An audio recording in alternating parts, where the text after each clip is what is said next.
Make sure it says this your screen sharing, because that's how we're streaming. So it says where. If it is not in there, you come.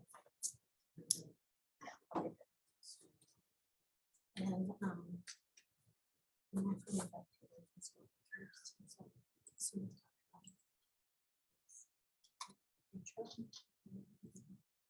this thing's on the screen.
Just let that sound. Just look over your cards.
She's on the move.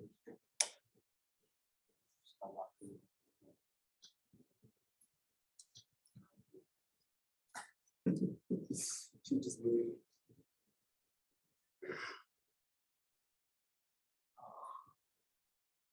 This. It's nice.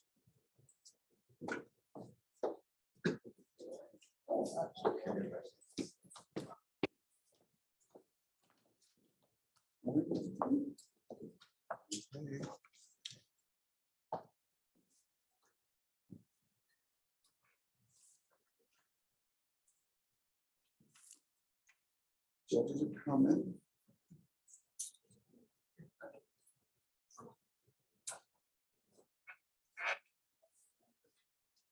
Do y'all know where you want the judges to sit? Right here. You know? Okay. So judges, I think they're going to have you sit here in the front. 2,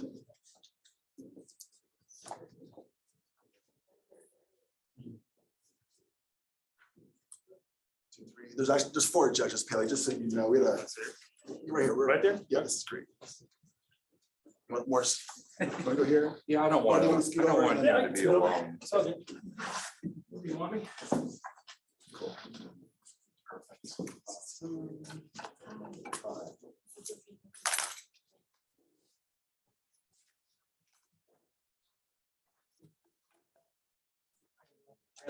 Where was you shooting from? Were you shooting from that or from that? Thank you.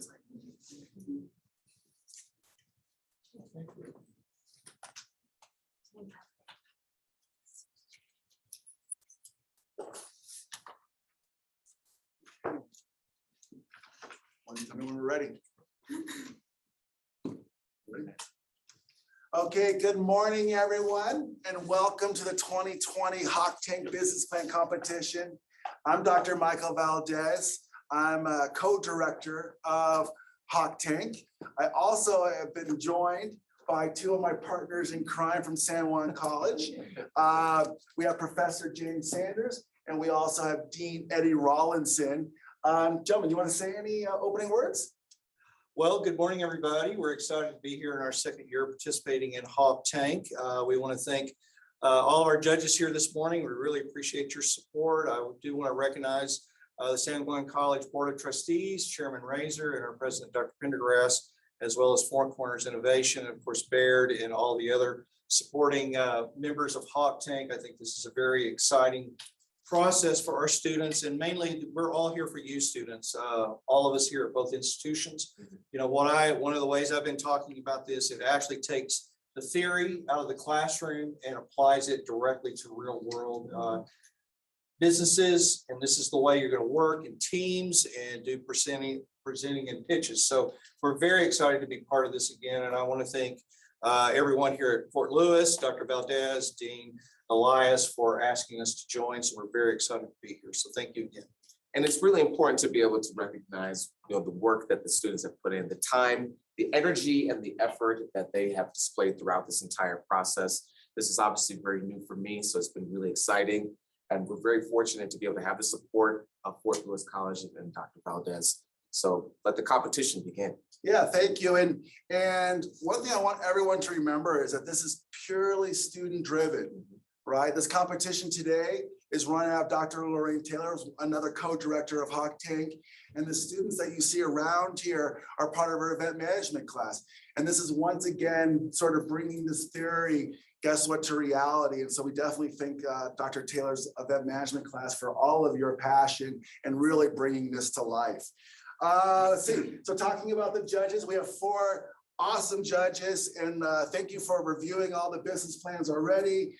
We want to give a big thank you to Bo Maloney from JBOS, Gary Treat from Southwest Train. We have John Mestis from Process Equipment and Service Company, and Angela McHorse from Bison Star Naturals. Thank you so much, gentlemen, for all of your time and effort so far, and of course, all your efforts moving forward. What are we going to have on this live stream today? This live stream will be 3 tracks. We'll be starting out with our recent alumni track, and it'll be Macrame by Pele. And we have Deluxe, a clothing company. We'll then be transitioning to the San Juan College track. We have Country 6, and we have Lux Beauty. And then finally, for our high school track, we have Mesa Music and Gray Hope.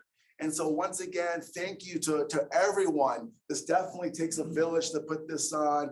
A big shout out to our supporting sponsor, Four Corners Innovation, and our presenting sponsor, Baird Wealth Management. Well, without any further ado, good luck all participants, and I can't wait to see all your presentations. Thank you so much.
We're gonna begin now. Yeah. Okay. Feel free to just tell me when to. So what? Okay, awesome. Oh, this is. You still got like 10 minutes, so you're good. Oh, yeah. Before I present. Yeah, sorry, we're gonna try to stay on track and you will start at 8:45. Okay. Last minute water break. But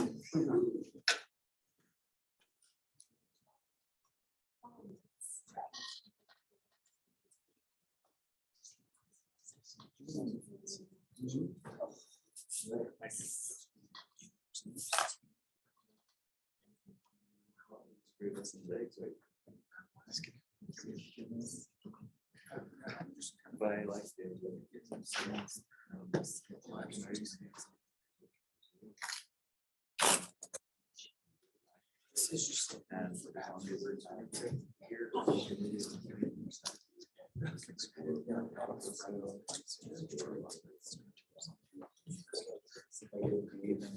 it.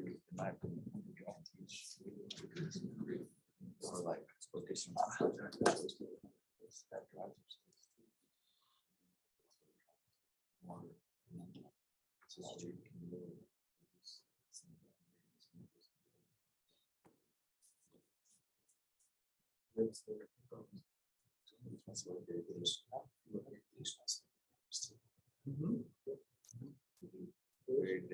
And everybody's plants, everybody makes a nice shelf.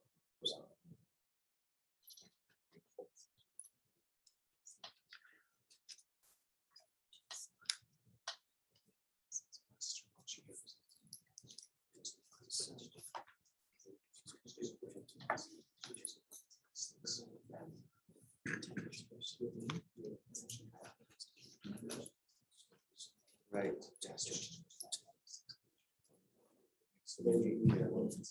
Scoring.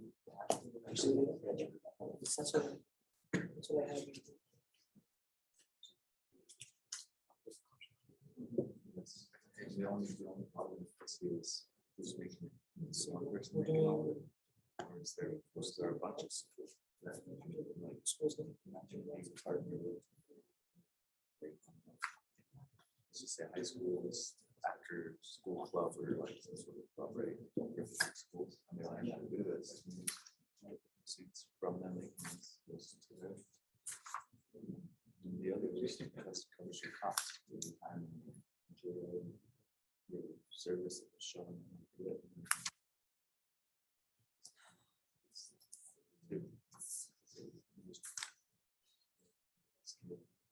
Scale it.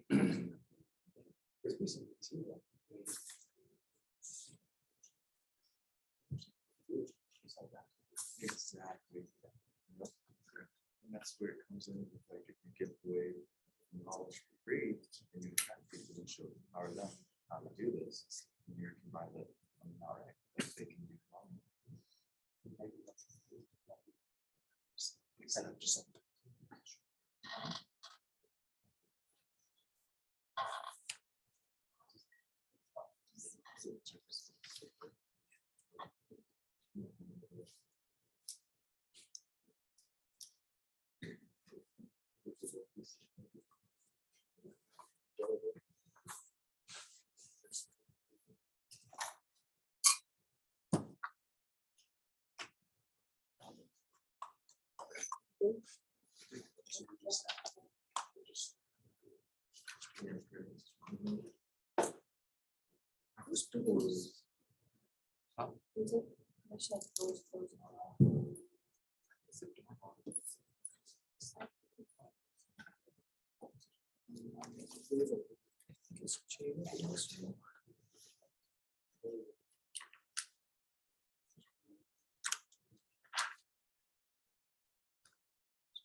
That's all I'm thinking about. Because I need to know.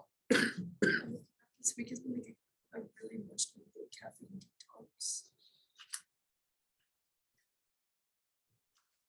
This weekend. So I got that wrapped up. But my tolerance was getting a little up. No, like literally, like after drinking for like 2 weeks, it was like.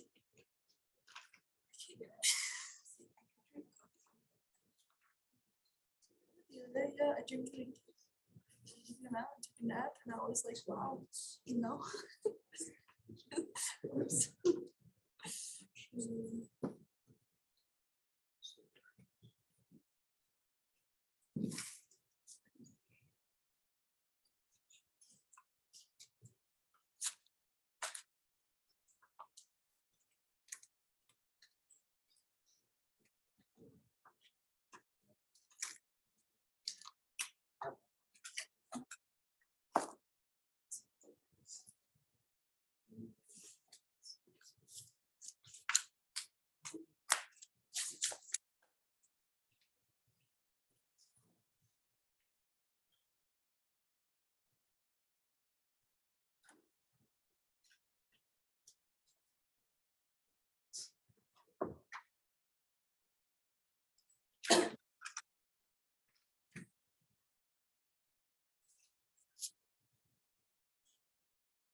Hi, everybody. My name is Pele Levi Strauss, and I'm the proud owner of Macrame by Pele. If you don't know what macrame is, it's a hand-woven textile used to create a household good. I discovered macrame a little around the time the pandemic first began, and let's be honest, it was a tough time for everyone. I found that it helped me with my stress and my anxiety and depression, and I found an outlet to kind of cope with those things. One day I thought to myself, I wonder if there's a market for this. So I went to my local plant shop and presented this double shelf to them. And before I knew it, Macrame by Pele was born. We are currently in 6 stores, but we have the opportunity to expand to 15 stores by June. So the demand is there, but I need to hire like the right people and have them, support me to do what I need to do. So that's why I'm here today to ask for $5,000. During my discovery, I found that there's several problems I want my business to address. For one problem, I want to be able to teach classes and hope that it'll help people release their stress and their anxiety the way it did for me. Another I guess it's not a problem, but it's a need for the market, that it's a popular home decor item. And it solves a need to fill someone's home and make people happy.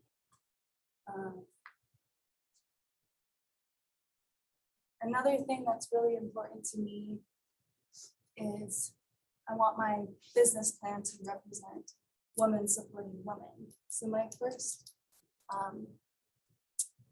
plan, I would like to hire a Marshallese woman from the Marshall Islands, because that's where I grew up. This lady here, her name is Wayla. She only makes $2 an hour with an annual income of $1,541. With the cost of goods being so high, she can't live with the standard of living. Gases are expensive. Milk costs $15. So it's just really tough. And I would like to be able to utilize their creativity, because they're such talented people.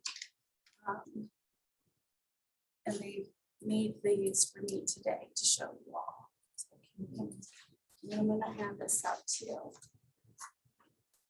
So they would be able to learn how to macrame pretty quickly.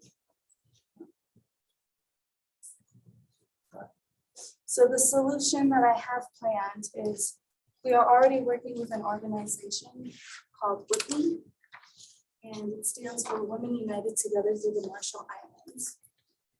My mom actually helped start this, and she's basically an outlet for single mothers,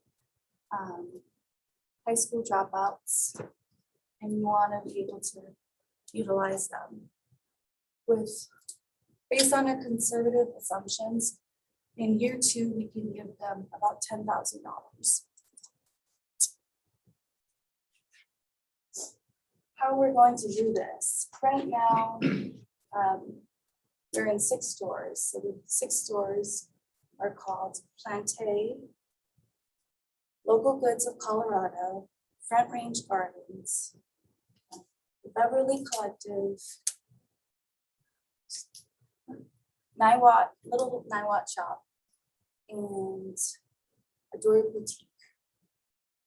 And then business to consumer, I plan to go to trade shows and markets and utilize my social media and my website page, which is the cards that I handed to you.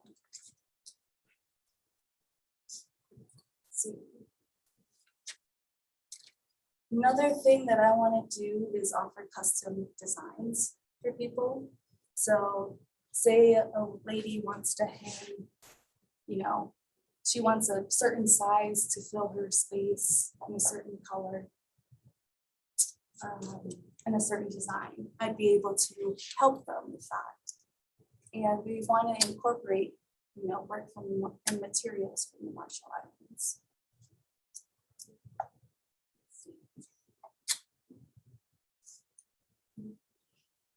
Our competition, after speaking to my business partners, they have told me that not a lot of people want to do macrame anymore. They felt like after the pandemic, it was just a hobby, and then now they're trying to go back to some sort of normalcy. But for me, I enjoy making them, and I want to stay motivated because now I have a purpose behind me by supporting these women in the Marshall Islands.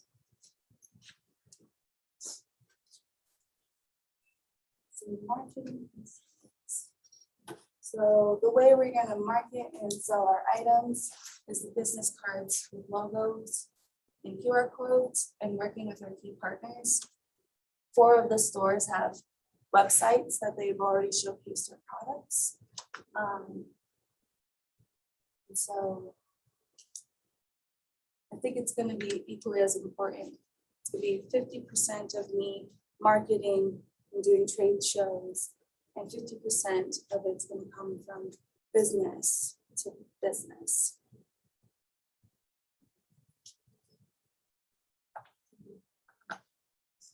Right now, it is just me. I oversee and handle everything that happens in the business. I used to be a sales person here in Durango there used to be a store called Matlock Furniture.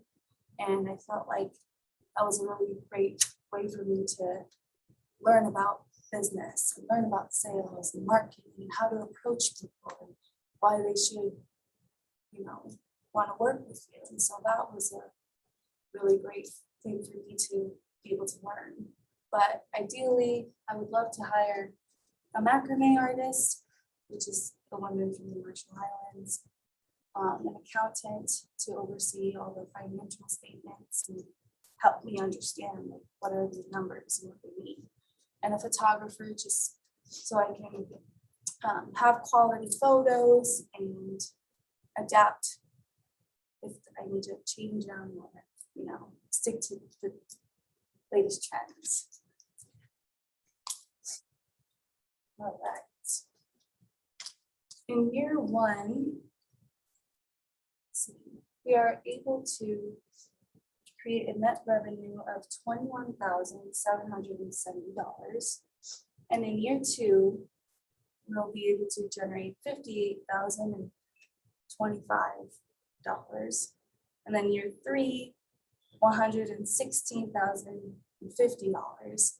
And then in year four, $174,075. And then in year five, $232,100. The first year, we would like to hire several people. In year two, we will be able to give them creative wages. The $10,000 will include wages and for health benefits and to help with their retirement fund. And then in year three, we're going to invest back into the business by hiring a company car and hiring more supplies, because at that rate, I feel like we're going to need to keep up with the demand. Year five, be able to hire more women from the Marshall Islands.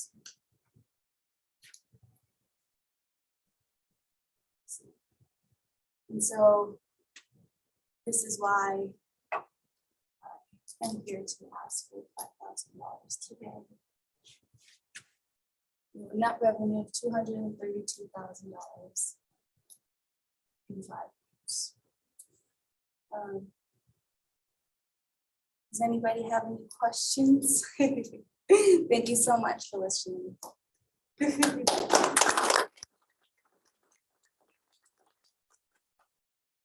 I love the idea that you have a source of labor in the Marshall Islands and the benefit to the people and all that. When I was reading the plan, my thought was you should have emphasized that a little more. Yeah. In your presentation, you've done a really good job. Thank you.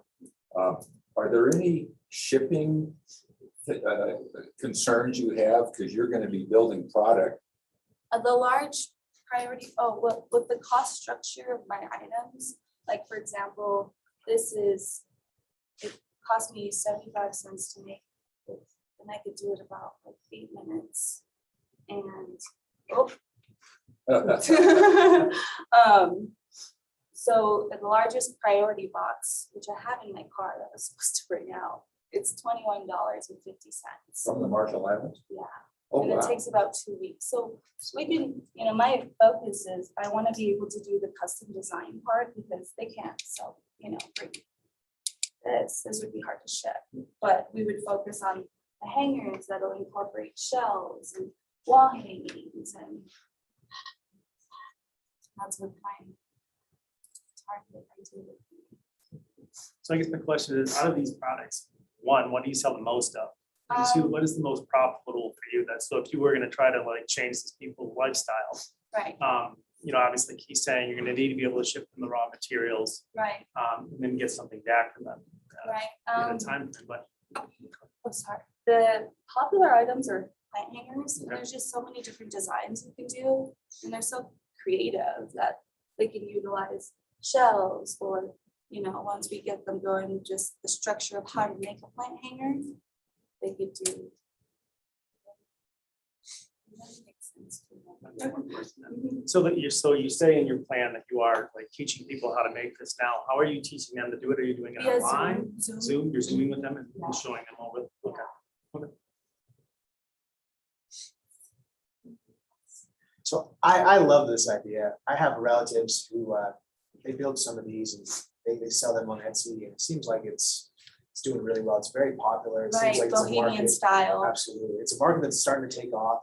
My question for you is, obviously, you see popularity in home decor. And down the line, if this trend, starts to decline, how would you guys adjust it? How would we If adjust? If the branches of home decor, if the interests change, how would you guys adapt? If, say, just in this simple fact of this year, this is in, this year, this is not, how would you guys adapt to that? Say macrame, maybe it's on uniform. Because what's nice about macrame, it's so versatile. So you could do all sorts of stuff. Like you keep it trending in a way that I don't know. It's a good question. I would just stick to the latest trends, but stay within like. I think the great thing too is you guys do build custom items, Right. and it's That's where very yeah. versatile. I would like to show you this photo. I don't have it up. Yeah. I apologize for that, but I will show this to you. That's a great thing, right? Like you can get creative and you do all sorts of stuff. I mean, someone's gonna love that. Like I made this for a customer. And Large piece. yeah, That's the thing too. right. Yeah. So now, we're only seeing the little pieces, but it could. Right, I couldn't bring that. It was hard to carry this. Absolutely, that's beautiful. Thank you. We pass this around too. Just show everybody. You just lost your. So I don't. Oh, well, I don't need it. I don't have a question, but I have a comment, and maybe that can answer your question about if there is a decline in the bohemian macrame market and demand for this kind of home decor. I liked what I meant to pass these around too. I liked your comment about telling the story, because I think that the value in this isn't necessarily, it is the macrame products, they're beautiful, they're useful, Right, they're that's practical, but supposed to I have- think the real value in what your business model is the story. Because if you can get people to understand that me buying this is gonna help improve somebody's life in this tough area, I think people are more likely to buy not only 10 of these, but also large pieces, a custom Right. piece. And then you don't have to focus on your inventory being the thing to drive your sales. You Right. focus on your story, and that kind of front loads your business with a bunch of buyers, because it might even be good to have people so interested in your story that they're pre-ordering your stuff. So Right. that way you have a positive cash flow. Positive. So that way you have the money for all this expenses of shipping raw materials, getting them Cover shipped it. back. But then not only that, a lot of people will donate into those, will give more than what the value of your product is worth. But the main focus of what I'm trying to say is not only is if you prioritize your story and the purpose of your business. And it seems to me also that, for you, I see you love making this stuff. Have you made all these pieces that we see I in front of did, us? yeah. And so for me, that brings up the question of, do you enjoy working in your business by making this stuff? Is that the part you enjoy? No, Or do you enjoy working on the people business and trying to grow it and Yeah. trying to share the story? Because when I first started, it was a hobby, it was a COVID. But Yes. then as I'm going to all these stores and building connections and these relationships, I talked to my mom. She was like, honey, like, who would love to make these? And then that's when we were like, we're gonna bring the Marshall Islands, your cousins, people who are high school dropouts from home because they can't leave because of COVID restrictions and they're stuck there. And so with that being said, I think one of the best ways to tell your story is to leverage free social media. And I also believe in, like, if you can teach this skill on a YouTube video and just give it out to the open Like, public, that's how you're gonna attract your workforce locally too, to be able to not only support your people back home, but also like local people who are in similar situations, but then can Right. find an outlet and we can source locally and stuff too. And I failed to mention this. I my friend who does the Moon Forge jewelry, we have like earrings, she does the laser cut parts of these. And so she also does macrame. She does the laser cut. But, and so that would be another person that I would hire on because she, you know, is local here with me. And she can help me. One more comment too. I just think that a decentralized approach is a good approach because it lowers your overhead. And what I mean by decentralized is, let's say you have your friend who makes the cut Like stuff. cuts. You know, I think it's a better model if you have the cash flow to buy it outright. Right. And then you Just can turn a supporting. profit, but at the same time, tell the story of what these profits are going to. Right. You know, they're going to local people or they're going to people, you know, in disadvantaged communities or whatever. And I think, I guess all I'm trying to say is your story is what's really key here for your success. Because if you learn how to be a storyteller to show exactly what kind of change you're creating, where you're trying to create that change, that's what's going to motivate people to buy this forever. I'd And like to- always get it multiple to give to all their friends and family who Right. believe in your vision and what you're trying to do. Because that's how, you know, you can buy one of those and then you might need a couple more for gifts. But if you tell the story of why that is being created and who it's benefiting, you're gonna buy, people will buy those every month and all, out as many possible chances to get. And I'd like to pick your brain about that so I can write it down. Sure. Or something. That'd be awesome. Sure.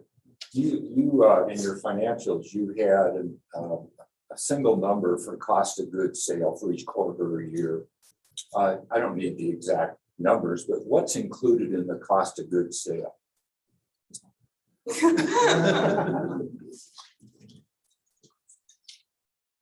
Again, don't get too specific. I just want the general idea, you know, Like for how much it costs. I don't even know, I don't need how much it costs, just what's included, like. Oh, yeah. material. So Things from making positive change. the core, it's like,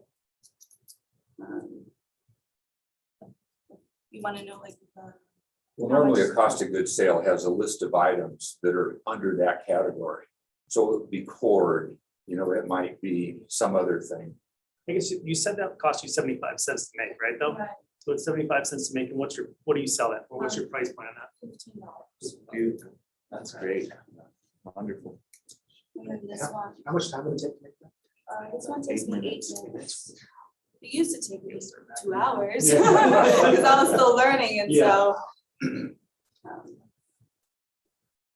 And then you had a capital improvement in the third year of $34,000, I think. Right, What's now that for? that's to go towards, at the rate that we're hoping to expand into a company vehicle and more supplies, to be able to go to trade shows and have more people, things for people to see. Because with that shelf, it's not gonna fit in my Honda if I make 5 of them. Okay. Good. Any more questions from the audience? Great job. Thank you so much. Thank you.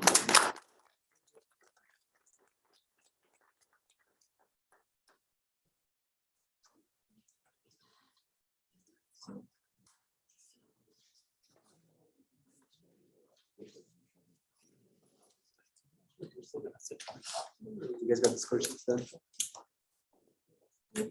You want the, You need a, like right now? Or how's it going? You have like a few minutes. Okay. Yeah. I don't know. talk through it. Yeah, I mean, I think we're getting scores. Yeah, let's see. We can step outside maybe for a second. Can we step outside for a second? You guys want us to talk I outside? think it'd be good to commiserate. Yeah, a little bit absolutely. here. You're just. I can go there. Before we had a table. Or go up in the corner. Yeah, we can- Just have 5 minutes. We have 5 minutes. 9:10 is the. Okay, 9:10. Okay. And the future.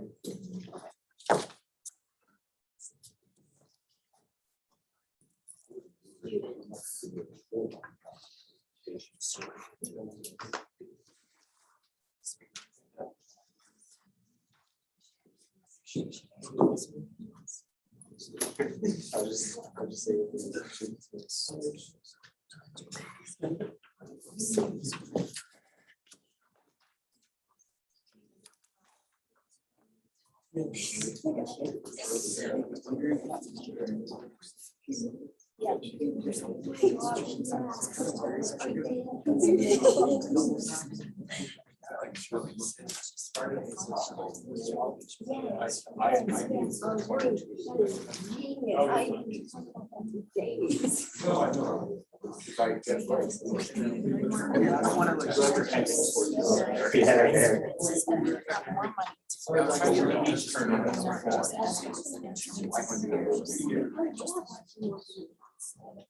She expressed that. She's getting stressed out. She needs a smoke break.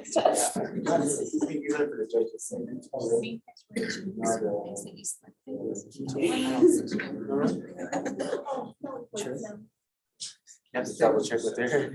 She laid it out for me. You can just bring it out and then ask her.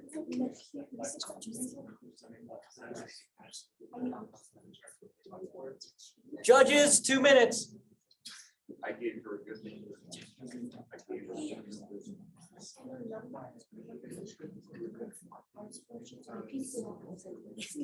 you guys think? Practice yesterday.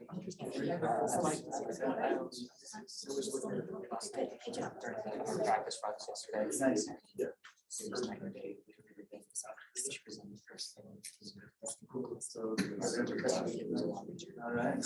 She wanted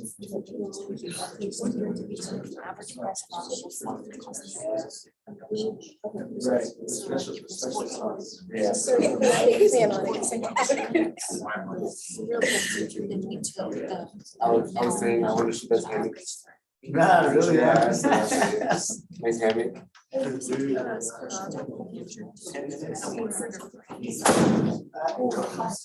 Skill. One of our training. You left the whole up there.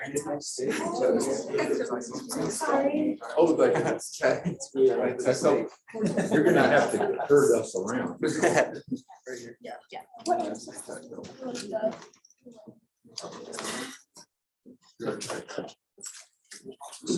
I'll never sit in these chairs. I was gonna sit on my coffee. It's been a long time. Yeah. You know?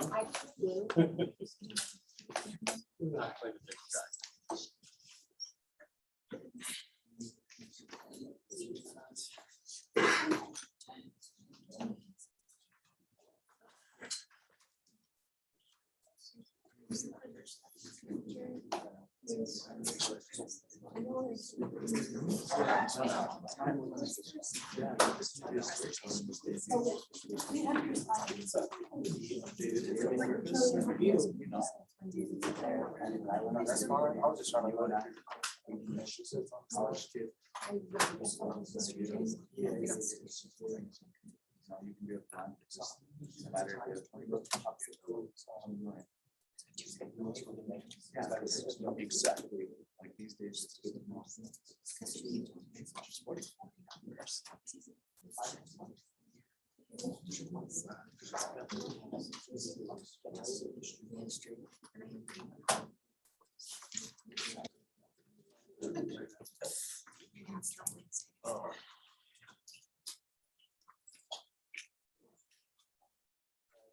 You can skip through these ones.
Too early to start. I gotta wait till like 9:15 exactly. 2 more minutes. 1 minute. Serious, just got it. Hey, yeah, no, they all, I didn't wanna, you know what I'm saying, overstep or nothing. Yeah. I don't know. You get points for being aggressive. Yeah. Being what? Trying to get- Aggressive. Oh, okay. Good, I hope so. I'm actually hand these guys to you, hand these to you guys in here in a second. Okay. I just don't know when the right time to start. We're good to go? Okay. Okay, just knock the nerves out. How you guys doing today? Good morning. My name's Nate Haig, and my brand is Deluxe EST 2021. We are a luxury streetwear clothing brand, and this is our business plan. Cool, okay. So the problem with clothing brands today actually is a lot of them are either too expensive, too repetitive, or if it is cheap and affordable, usually the qualities are pretty low. And so that's where our solution of Deluxe actually comes in. I'll actually just start passing these around really quick. These are our trucker hats. And Deluxe EST, we have a lot of limited drops. You know what I'm saying? Releases that kind of like never restock. So the first 2 trucker hats, I think that's black and the tan one, we actually released those for Black Friday, excuse me. And they actually sold out. And so we restocked them by popular demand. And then we actually added that blue color in there, just to add a new colorway in there. And then that first tee that's going around here, and the second one, it's the classic tee, and here's our raindrop tee. So the classic one is one of our products that's gonna stay in stock all the time. This raindrop tee is actually a limited tee, so that's never gonna restock. It was a one-time release. Excuse me. And then we also had these tees as well. It's a classic reverse tee. Those ones came out for Black Friday along with our trucker hats. And then, what was I gonna say? Sorry. The classic reverse tee is actually just a play off of our regular classic tee. Just the colors are inverted, and that's another colorway that's not ever gonna restock. But yeah, the main thing with us is our brand is all handmade, so it literally just starts with a piece of cloth. So people, I have manufacturers that literally tie the front to the back of the shirt, tie the sleeves on, put the color on the shirt. So everything is 100% handmade. We actually just released these about a month ago. These are called our Watch Who You Trust hoodies. This is another limited design. Everything's handmade. You guys can see too, we have a custom size tag as well. Okay. You know what I'm saying? Just with our logo and everything. Just start getting those around here. And one of our main things with our brand is we wanted our clothing to fit in with an already established wardrobe. So basically, virtually anybody can wear it, not just, you know what I'm saying, certain people. And these are the bags that they came in, all like pre-packaged and everything. And they just come in those plastic bags. You guys saw me unwrapping. And another thing with us as well, all of our clothing are affordable. So our tees and trucker hats both start at $25. And then the hoodies are actually $35 each. All of our unique designs kind of distinguishes us different from our, you know what I'm saying, different competition and things like that. You're not going to see these designs anywhere else. It's all, you know what I'm saying, one of ones. And just for our business model, here's a little screenshot of our website, actually, right over there on the left side. But for the most part, all of our sales are direct to consumer, meaning that we do majority of our sales through online sales. We've about 80% of our sales so far has been through online, and then probably about that last 20% has been through pop-up shops thus far. And we also do plan to have some wholesale customers, and by that we mean getting our store, by that we mean getting our clothing actually in stores in the near future, probably within our first year of being open. That's one of our goals. And we're just trying to look to target like streetwear outlets, skate shops and board shops, and different like sneaker stores. And all of our design work, I have graphic designers actually a team of handpicked graphic designers that I actually chose myself and kind of worked through just to kind of, they basically bring all of my ideas to life and kind of, you know what I'm saying, get it like a hard copy for me. And then the majority of my manufacturers are actually out of Pakistan. They have the closest size charts to America. And also they're, just for the price that I get, you know what I'm saying, each of the products, it kind of makes the most sense profit-wise. Just for kind of how much I get them for and how much I resell each item for. And then as far as marketing sales, we are mainly on Instagram and Facebook as of right now. Our main ideal customer is usually a 16 to 40-year-old male currently right now. Anybody can wear a brand, but that's kind of our target market that we definitely focus on. And just definitely a luxury streetwear, you know what I'm saying, kind of attire, people that like to wear their street clothes, you know what I'm saying, things with jeans, hoodies, like trucker hats, different things like that, cargo pants, stuff like that, but just kind of the higher end of things happen to be high quality and look nice and kind of play with each other well. And we do currently run a few ads on Instagram and Facebook just to kind of push our brand awareness out there. And we also do ads on Facebook as well. We are active on all social medias, but as of right now, Instagram and Facebook is probably our most active and most engagement so far. And just the kind of different type of ads that we do, we kind of push ads out for our brand for new releases, just teasing upcoming and new products that we may be having. And also, we're actually doing a giveaway as of right now. So if you guys want to go enter on our Instagram, we're giving away one of the hoodies, actually, whatever size or color the winner chooses. I'm not sure what happened here. And for our main competition, I believe our main competition as of right now, our biggest competitors is definitely Supreme and Bape. There are two similar luxury streetwear clothing brands. Some of their strengths is that they're very consistent. So a lot of their stuff, they kind of stay within the same products that they've been releasing, if that makes sense. It kind of been growing their fan base from there. All of their stuff is very high quality and it's good materials and stuff, good prints and everything like that. A few weaknesses of their brand though, is because they have been getting so popular is that they are pretty expensive. I believe it's about, I want to say it's like $60 to $70 for a t-shirt from one of those brands. Then you look at, and that's retail. That's not even like reselling or anything like that. And then the hoodies for both of the brands are about $150 to $200 just for the hoodie itself. So it is a pretty expensive brand just in comparison to ours. And another thing of, it's good for them, but kind of bad for the consumer because they are so popular that it's actually pretty hard to obtain any of their clothing brands because as soon as they release stuff, it sells out within minutes. And so a lot of people kind of have trouble, you know what I'm saying, actually obtaining their clothing. And the team as of right now has been myself. I've done everything for the clothing brand as far as making our logo, our slogans, or designing the website, managing the social medias, you know what I'm saying, making sure the orders get made and distributing orders. That's all been me so far. We do have plans to hire an actual employee come about year 3 or 4. We plan to hire someone in addition just to help with the distribution as our order count starts to grow or continues to grow, I should say, over the you know what I'm saying, next few years. And this is a picture of us at our first pop-up shop we had a couple of weeks ago, actually. And just as far as for our projections and milestones, we have grossed about $2,200 in about 5.5 months of being open. We've been open since last November, actually.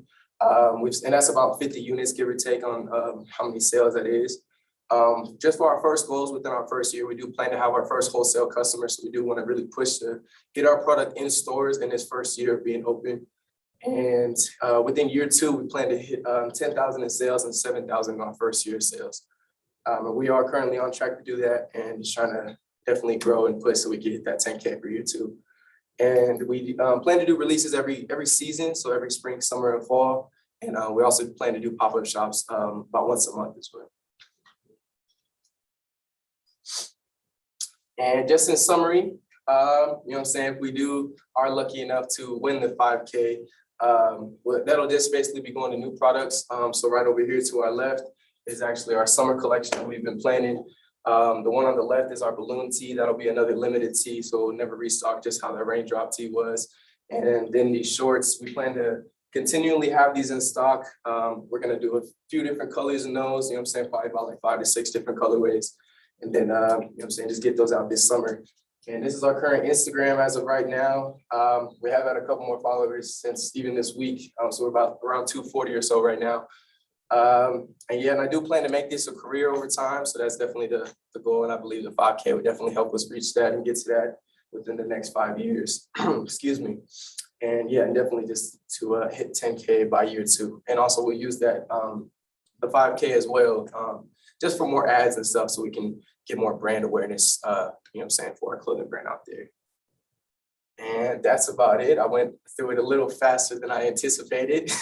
So I think we can open up for any questions, if any. So brands like Supreme and Babe, do they have a specific target market? Is it that they're trying to draw to?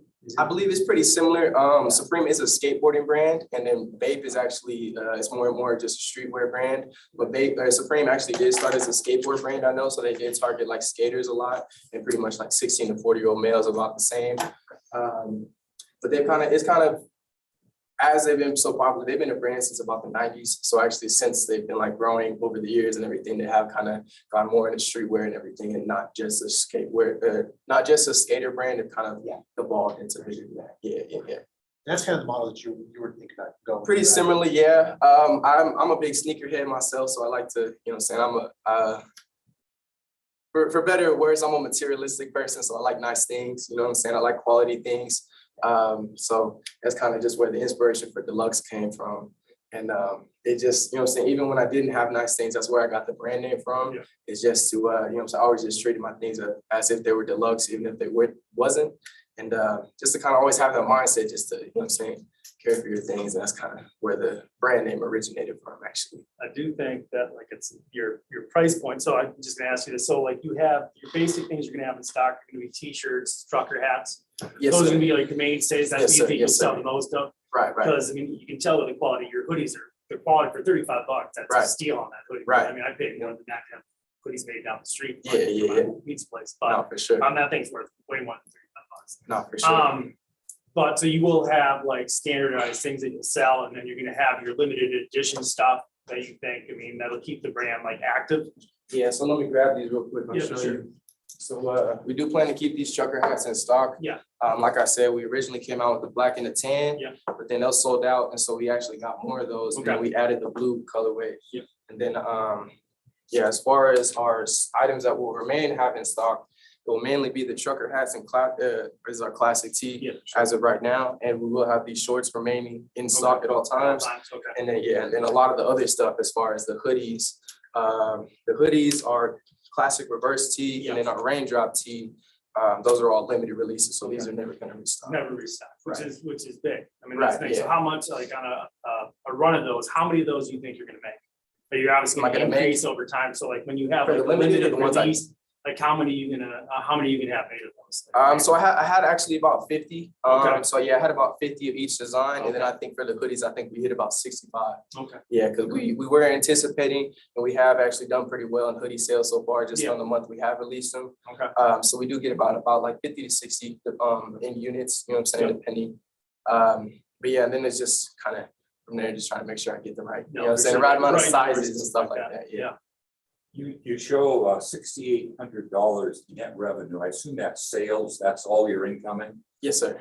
There was nothing that I could, and this form is, I struggle with this thing. Yes, sir. They'd asked you to use, but there wasn't anything about costs. So out of the $6,800 your first year, how much of that is profit before tax? Profit before tax. So I would say probably about. This is just an estimate. It's not an exact number, so it's probably about 50%.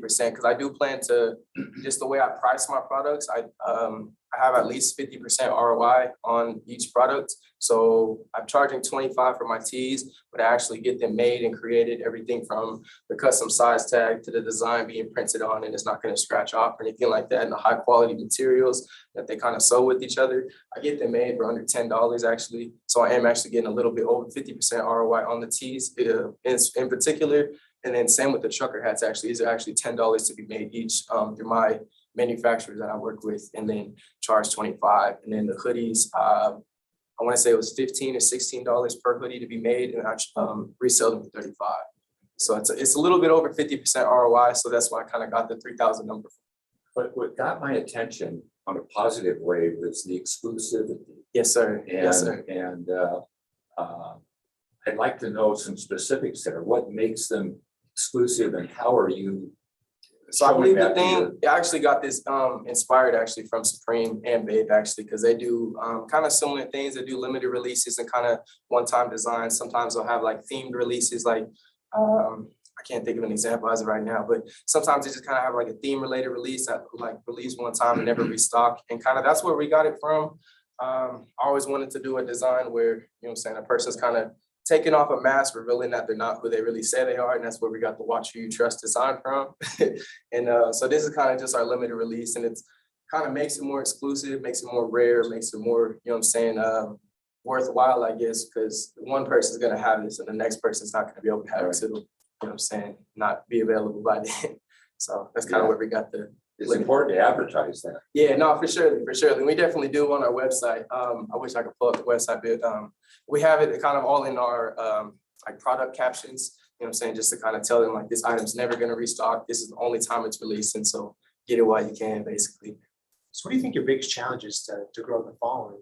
So I've seen people start shoe brands, clothing brands, and they're fortunate to have influencers or friends in low places that are able to advertise their stuff. Right. What do you think your biggest hurdle would be in just building up the brand? I think as of right now, it's pretty much what you were saying. It's actually been influencer marketing. We're trying to find people of a big following, really, just to, you know what I'm saying, trying to put them in deluxe and everything. That's what we've been working on. We'll hopefully get something by this summer.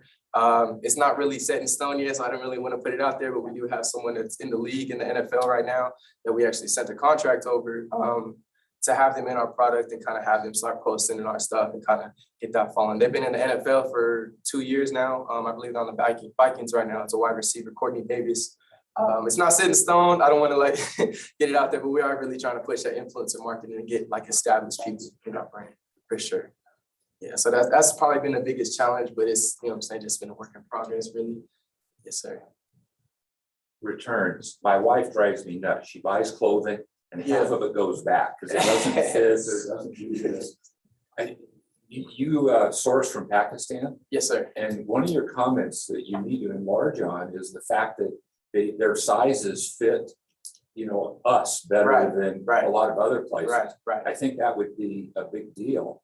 But are you worried about you shipping this stuff out and what will your policy be? So we do have an established return policy on our website, actually. Like I said, I wish I could pull it up, but our refund policy currently is there's no actual returns, but we do exchanges. If there's anything wrong with the product or they don't like it for whatever reason when it comes in, they can exchange it for something we have in stock. But if it's sold out, we don't offer any returns, unfortunately, as of right now.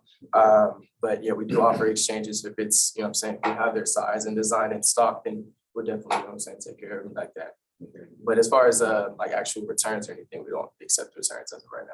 So all sales are final. Sounds smart. Yeah. Yes, sir. It does sound smart. Yes, sir. Your packaging is good too, though. I mean, Thank you. your logo is good. Your branding is fantastic with it. Thank So, I mean, it's cool. No, I appreciate it. What's that? I need to buy a t-shirt. No, I appreciate it for sure. I would add too, to the simple fact that if there is a potential athlete possibly wearing your stuff, there could be a potential untapped fitness clothing market. Yeah, no, I agree. Lululemon, fitness is blowing great. Yeah, And you see it all over social media. Everyone's wanting to wear the latest trends or, yeah, you know, workout equipment that's actually comfortable to work in. yeah, All that stuff's hard to find. yeah, no, for sure. So yeah, it could be a potential market. No, I definitely agree. And that is something, it's later down the road for sure right now, but I do want to get kind of different avenues like workout gear. I played football here at the Fort for 4 years, so like exercise is definitely important to me. And so no, that's definitely plans on later down the road, but you know what I'm saying, that at a later time for sure. I definitely want to get my feet wet in that though for sure. I just have some questions about the marketing. Number one, you said you were paying for ads for Yes, sir. Facebook. Yes, sir. And so how much do you pay for ads a month or a week? And then what's your conversions on that? Are you paying for awareness and to grow the brand? Are you paying for conversions, or are you paying for? So I'm actually, as of right now, I was kind of experimenting in our first couple months, from about November to about early January. I was kind of experimenting on what works best for my ads, because at first I was trying to lead them just directly to our website just to see our new products. But then I kind of realized it was kind of more important to get more followers actually for our brand. So we're actually, instead of leading them directly to the website, we started just leading them directly to our page. And that actually saw more of a return, getting more followers, more engagement per post on each post on our different, you know what I'm saying, videos and photo shoots and pictures and stuff like that. So I spent about $100 a month on ads itself, just to kind of push our brand out there as much as possible. I really only run ads if we're doing a giveaway, teasing a new product, or just announcing a new release for a product. And but yeah, I think so far I've just really been pushing to get followers. I probably got, let me think, probably about close to 100 followers, because we're at about 150 followers at the end of January. I know my birthday is at the end of January, that's why I remember. But yeah, we've grown probably about close to 100 followers in, you know what I'm saying, the past couple months. And just kind of realize that more engagement per post kind of makes people, you know what I'm saying, kind of brings that exclusivity back to the brand. So that's kind of, you know what I'm saying, get more engagement. And then another question is, I know you said you're on all platforms, but are you focusing on TikTok at all? Yeah, actually, I do have an established TikTok. I haven't made any videos yet, but I do have like a profile set up and everything. But I do plan to really push like content on TikTok this summer for sure, because I've seen. The only reason I'm asking is because TikTok right now is the most influential platform with organic reach, because otherwise on all these other major platforms you're going to be having to pay to get those followers. But your target market is who the TikTok generation is, man. 100%. And if you can get this videos constantly of like just simple stuff. What I want to tell you about your it looks like you have a pretty Instagram, and like a lot of the times raw is the new cool, man. Get all your friends, get all your classmates, get all your teammates, get all, you know, anybody you know, to put your hat on and take a picture of them somewhere, you know, put on a sweater, even if you don't give it to them or whatever. You know, maybe when you get your stickers or something, you can just give everybody a sticker for, hey, can you be my model real quick? Share it on your page, you know, kind of word of mouth, spreading it that way, because it's cool. I love seeing the nice, pretty Instagram page, but if it's only like shoving a product down your throat, it's gonna get old. You're only gonna look at it once, and unless you really like it, you're not gonna really stay in tuned. And so I think it's great as a start, but just some advice is to get more people in your products and then have pictures of them. And then TikTok is very important, and I would just say, just like with the macrame business, I think telling your story about your value proposition of exclusivity is going to be the focus of your storytelling. And that should, you know, because exclusivity paired with affordable, high quality, those three things are going to really push your message, and that'll really resonate, because, you know, kids have money, dude. Yeah. TikTok kids have money. They don't have their parents' credit cards, man. 100%. You know, and so go ham on TikTok, because your organic reach is gonna get you way more than what you pay dollars for this. And then, just one other thing, dude, your price projections are low. I think with the potency of your brand and what you're doing, I think you can, you know, make way more than what you're projecting. And it's all about making moves like your life depends on it. I don't know if you have a job right now, or if you're doing anything, or if you're going into this 100% and jumping off a cliff. If you do jump off that cliff and go 100%, you will fly, because your life depends on it. And so make moves. Your life depends on it. Invest in your products, go full, tell everybody the story, and don't stop. And here's my best part of advice for creating content is document. Do not create. Don't create. Just raw is the new cool. Just document it. You know, you don't always have to have everything looking just right. You know, just get it out there. you know, the more content you can create, the better. For sure. No, I appreciate that input a lot. I've taken that into consideration. I do plan to grow my TikTok. I'm just a very strategic thinker, so I like to have a game plan for whatever I'm getting into, whatever I'm about to do. So I've actually been planning content for TikTok. Like I have probably like X amount of videos planned of like, you know what I'm saying, ways I'm gonna do it and things like that. And I do plan to, you know what I'm saying, push it out this summer and kind of get that going for sure. Because I definitely agree with that. And then as far as the price point, I do think I agree with you as well that I could be getting more than what we are charging. Just for starting out though, personally, I was actually comfortable and okay with the 50% ROI per product. I don't mean change the prices of your product. I'm just saying that you're gonna sell way more than you're projecting at those prices. Yeah. At these prices. Yeah, so you're gonna sell way more than what you're projecting because of the value proposition. For sure. Okay. No, And then real quick, one other thing, you're getting 100% or 150% ROI on your investment, not just 50%. Okay. I was thinking 50, my bags, I was doubling what I paid. Doubling, yeah, you Got you pay $10, you sell it for 20, that's 100% Okay, ROI. my bad. Yeah, I'm a riding major. I wasn't really good with numbers. No, but I you're great. apologize. What you're doing with your numbers and how Yes, sir. I'm just letting you know, you're gonna sell way more. For sure. No, I appreciate that. And yeah, we definitely plan to take advantage of TikTok. I know a good amount of people that are like TikTok famous, so we plan to be one. You don't have to pay for it. True. Yes, sir. For sure. I appreciate that though. 100%. I agree. You have very modest goals. When I Yes. read it, I think you can do better there. I wouldn't lose your day job for a while. Yeah, no, for sure. But, you know, I envision this stuff being shipped in containers to Macy's or somebody. Yes, sir. And you have fairly small lots. Is there a big difference in freight cost per unit? So actually, that is one complication we were kind of experiencing. Because like I said, we started with t-shirts and then we brought in some trucker hats and then we got in some hoodies. So it was all different packaging. We have been taking advantage of priority mail. So it's flat rate shipping, no matter the weight or anything like that. If it fits in a box, it ships. So actually with these, we have, with our hoodies, it's been about $10 shipping. And we just put the hoodies in the bag, and then we have like a flat rate box that kind of. Yes, to the customer. Yes, sir. What Yes, about coming from Pakistan? Okay, so they actually come all together. So the bags will be in the box, and then all the clothing will be individually wrapped in their plastic wraps. Is it expensive?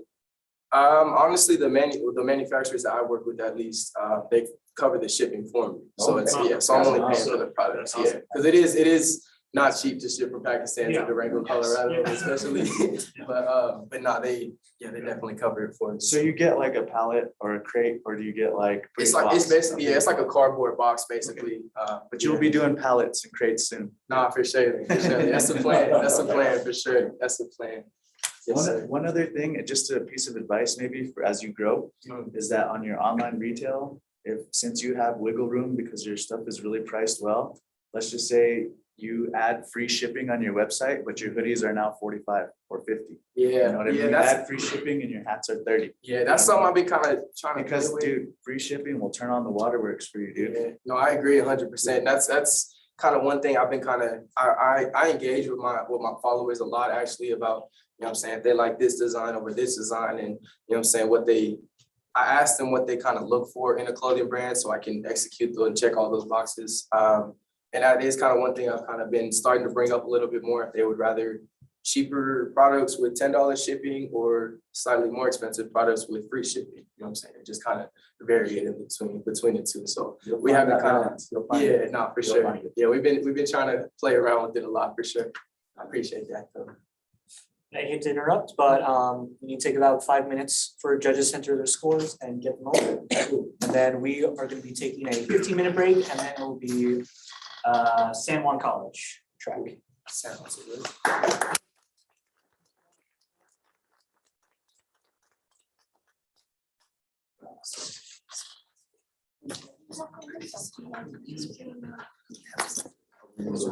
Just do our thing. I don't know. I don't know either. We'll sit right in front of you. Sorry. Yeah, I like it so much.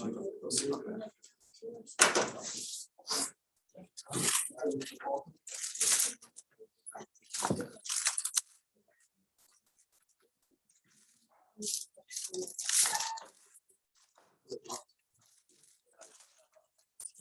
sir. What,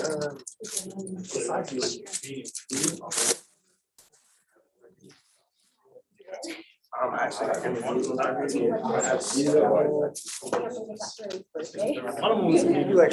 Yeah, they're all, I think they're all the shirts. Okay, so if you know what I'm saying, like any of these, we could definitely do that. Otherwise I have. I'm saying back at home, so. Appreciate it. I appreciate it. No, thank you. I'm not able to get you. Got it. Thank you. I appreciate it. Nice. I'll get you the rest. You want the wrapping in the bag or anything? Yeah, I'll take the bag. Yeah, for sure. By the water. Okay. I know you got, I figured I guess. Who's got the cash? Show You got a show coming up before, right? You're gonna be at the show before, you got like a thing coming up. Yep, coming up. Thank you. Nice job. Meetings, yeah, I apologize. That's okay. You mind if we actually post this real quick? Yeah. Like, have the picture with the. It's still yours. Yeah, no, it's all good. Sorry, go for it. Go for Thank it. you, Sorry I about appreciate that. it. It's just my size. Okay, I'm gonna have to check here in a second. Yeah, I got kind of mismatched sizes.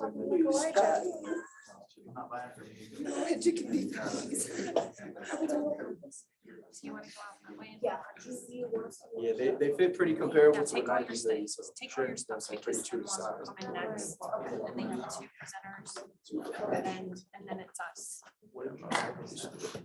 Sorry. Judges, 2 minutes. I appreciate it. I definitely be trying to stay consistent with it. Right, and so you have a day job, right? Yeah. Yeah, I work at the call house, my assistant manager. So that's kind of my day job, but. So that's your 9 to 5 and plus your 6 to 12. Exactly. Yeah. On me, only mediums right now, but I have all the skills. Yeah. I bought a Probably a 10. Yeah, I got what size? Large, XL, XL, yeah, like. What's your cash up? I'll just cash up here real quick. I appreciate you. Yeah, I got you, dog. And then 35 for the hoodie.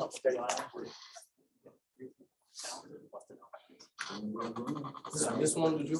Yeah, last one. Was it this one? Did you just make a sale? Yeah, actually 2 sales. Yeah, we had 2 sales. Yeah. I mean, like before you got How do you spell your last name? I appreciate it. Thanks, Thank man. you. I appreciate it. No problem. Thank you. So we're gonna take about a 15-minute break. We will resume at 10.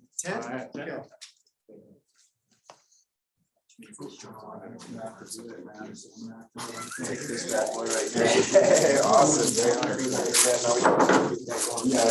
What color should I get in here? I like all of it. I'll do the gray.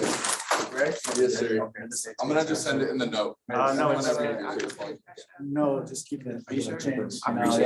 Young Thank you. entrepreneurs, yeah, Yeah, no, dump thank it you. right back into your inventory. No, that's exactly. Rinse and repeat. That's all I've been doing. Hey, man, that's a mantra to live by, no, especially in this business. Yeah.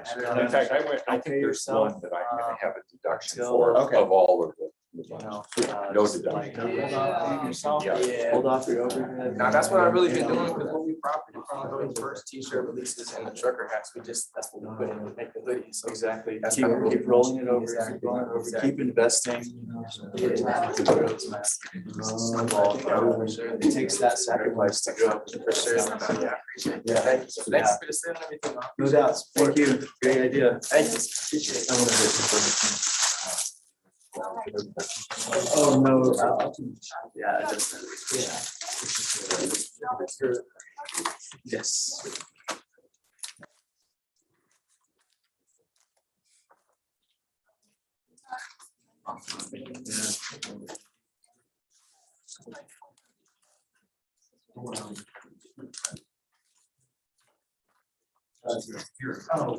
That's all right. Yes, yeah, so no difference.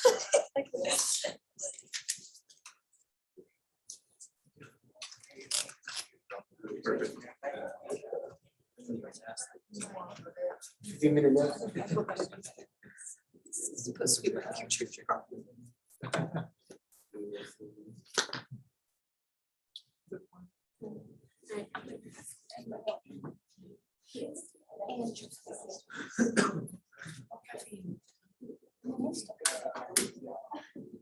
It's only number one, right? Yeah, you're fine. You're fine. You're very nervous. If you bring that into the room, you've got to share. That's a rule. No. Yeah, you just did it. Yeah. What's up? Women have been rejecting me all my life. Food's too good to share. I haven't even did it. I don't do it in class. But I'm trying not to get my.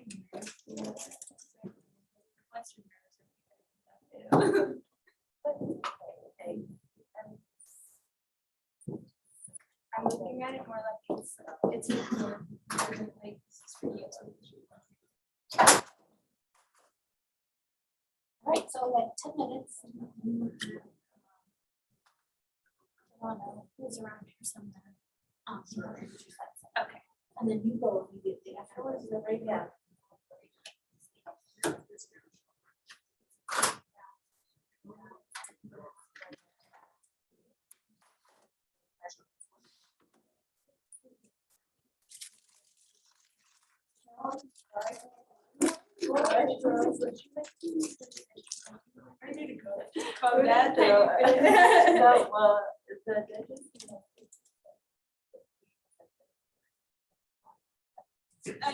I don't know why I thought it was like.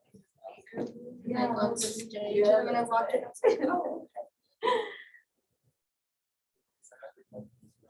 I work at a retail store, so I'm hoping that like helps. This is like yeah, people I don't know. Like I'm hoping that helps. That it doesn't just like it lets me just. It's called Country Six. I would like to meet a country western retail right here. Careful now. Like even the brand. I hate to see you just fall down some stairs. Just hate to see Danny just fall. Oh. And that type of No. fashion wears out. Maybe I am. Yeah. I guess we're extension. No. I don't like you can actually I judge just yourself. want to like be working as well. It's kind of be Western. I love for and just love to see here. Many people that turn out. That's true. English is nothing here for it. So I know, or at least I think it was something here. What's yours? Mine is I'm doing an eyelash strip because I do well I already have business called studio. And that's my Let's friend. I've heard. Yeah, That's me. you? Yeah. Oh my god. So that's where I do my services and I do like eyelash extensions, eyelash lifts.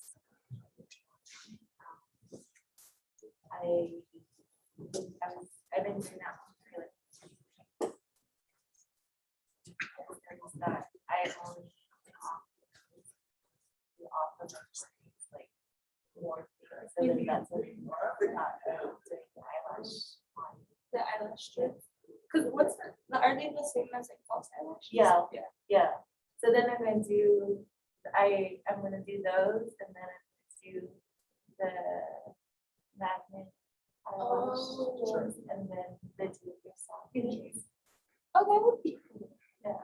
So instead of, because every person or every female's lash is like, there's girls that will only get eyelash extensions and never do the strips. Oh yeah. So, and then there's the girls that do the strips will never get eyelash. Yeah. So I wanted to cater to all of them, like have an option. That's cool. I eyelashes just for the fun, and it did ruin my eyelashes. I kind of wish I did do it because they were really natural. And it just makes things easier too.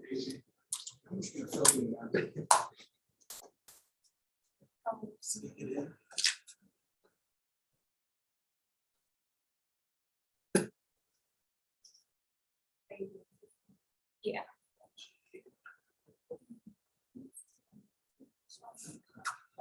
You think I'd be a little more calm now for stuff like this, but no. I am not either, like I said, with, yeah, I do that.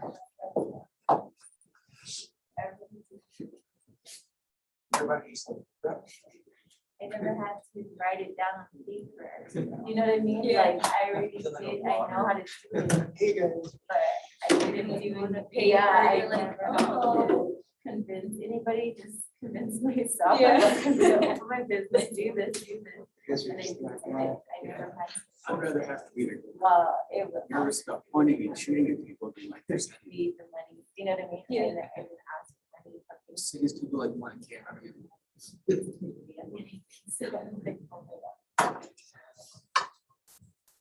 Awesome job. Yeah. But I'm pretty sure that people might have to like interview them, like go up and like hold the camera and talk to them. So.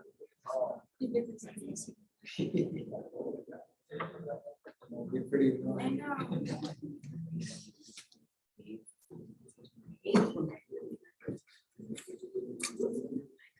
I listen to her too, so I have to get her.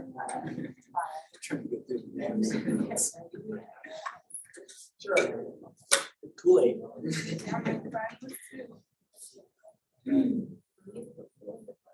Making it make it clear. I was so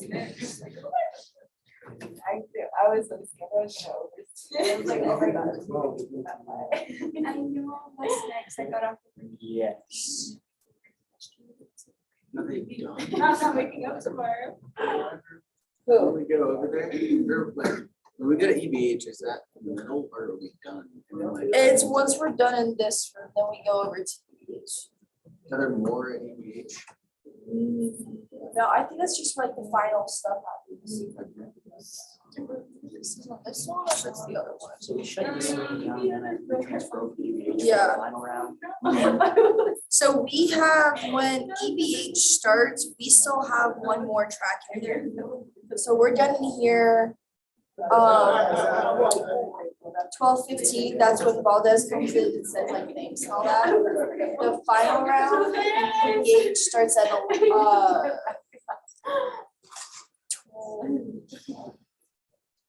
it starts at 1 is the first finalist. 12:45 is when Valdez introduces the final round.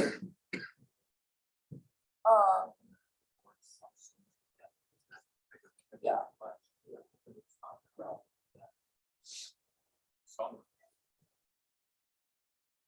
I really hope this is over by like 2:30. Yeah. I want to go home and sleep before going to work.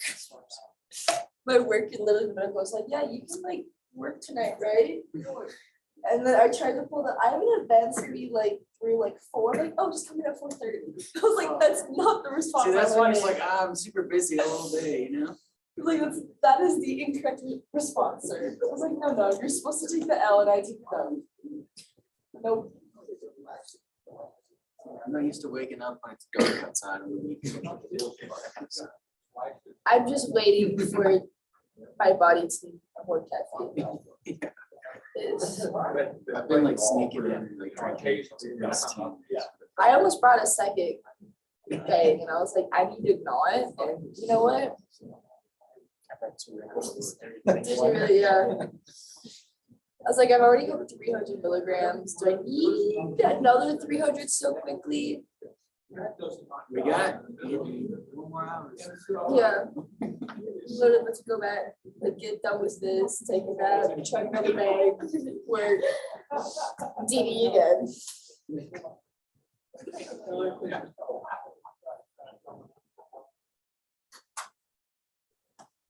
I just wish we didn't have to do the evaluation at the end of the final. Just in the sense the finals all. I mean, you could do, if you get a good evaluation, 10 days, you get to drop the finals. And emails, great. You know, that final, don't worry about it. Yeah, and the finals at 7:45 or 7:15. I don't know where she went. On the last day of finals. Yeah, yeah. So we don't even like 9:30 and I'm driving up to Fort Collins. Did you get one of these? Yeah, I wish. I have like all my exams on Monday and then I wait, also have that last event. Can you give this to Caleb? Oh, yeah, she was Just making sure Just one, sitting on the chair. make sure one don't fall into the back. I'm taking this final and going home. Yeah, so building my car. going Yeah. home, I check out stuff this room. the sound, And I have I like don't understand it. one or If two you're asking finals me, Monday, don't tell me. one or two Tuesday, Is there? on Wednesday, then Well, judges on Thursday, drive up to Fort Collins, then I like four, like, The whole because thing is- me and my brother are both graduating, he graduates I'm having Friday fun. at like. Yeah, well, I am too. He graduates Saturday at 9 a.m., gotta be here like 8. Six high school, they narrowed it down to, or that's all there was. I don't know. Yep. And it was. That's like 8 Us hours. Determining 8-9 who the hours winner away. was. That was pretty. that was Six. good. Absolutely. 6, 7, I can do it in 6. Don't I mean, So my brother's graduating from Fort Collins it's a score on that's radically different Friday from mine at for the same 3:30. presentation. So, So It's gonna be interesting. yeah, so once he's done, then we're gonna. Whatever. That's it why is. it'd be nice. The plan was to fly. Rated that person because- The airlines disagreed with that. They literally took my flight. Yeah, Oh, okay. yeah, here's the flight. Like, yeah, okay. And then they were like, actually, it's the only one on the. I can come back or, Yeah. yeah, I can come You back. need a whistle? Emails on the information sheet. Cool, bro. Yeah. Yeah, because like, I Yeah, one thing, the won't card. leave Fort Collins at 3:30, but like 6, his graduation was. My wife used to do macrame a long time ago. Yes. And I always think it was just a hangy thing. You know, when she had a Oh, shelf, it's when I gonna read her be deals, long. it was a macrame It's shelf. gonna be- And it's impressive. No, it's really There's probably impressive. a lot you could put there. That was her message. You know, that she can do custom work and stuff. I've seen some mass. Because, I mean, my parents, my grandparents are driving down this. And it's, I I couldn't imagine how much time it takes. So. And it looks really great too.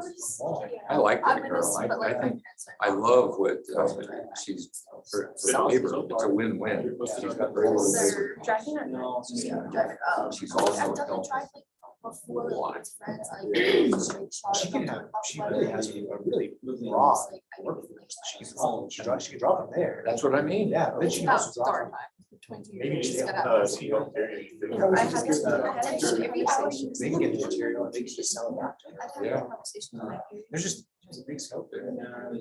But yeah, Drive out, it's like. Those are gifts. I think we're supposed to start. Yeah. Like, I'll give you like hourly updates, I'll call you. Let you know. I don't need less. Also, there's like the internet for the majority of it, so calling might work. It's gonna be, I think our, isn't our strategic class? Yeah. Maybe it's ethics.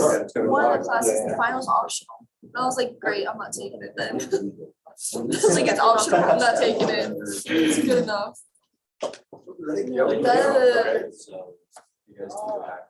So many examples. They're like, I was worried they weren't. Change for sure. Yeah. And You are presenting. Yes, I I built a am. workshop on the Okay, reservation. no one's here to present to. Yes. Yeah. And then so now we Yeah, I went that day. Same with that. So we're waiting. I mean, do they think? There's some things and I was like, I said yes, and I was like, I took this. Yeah. That's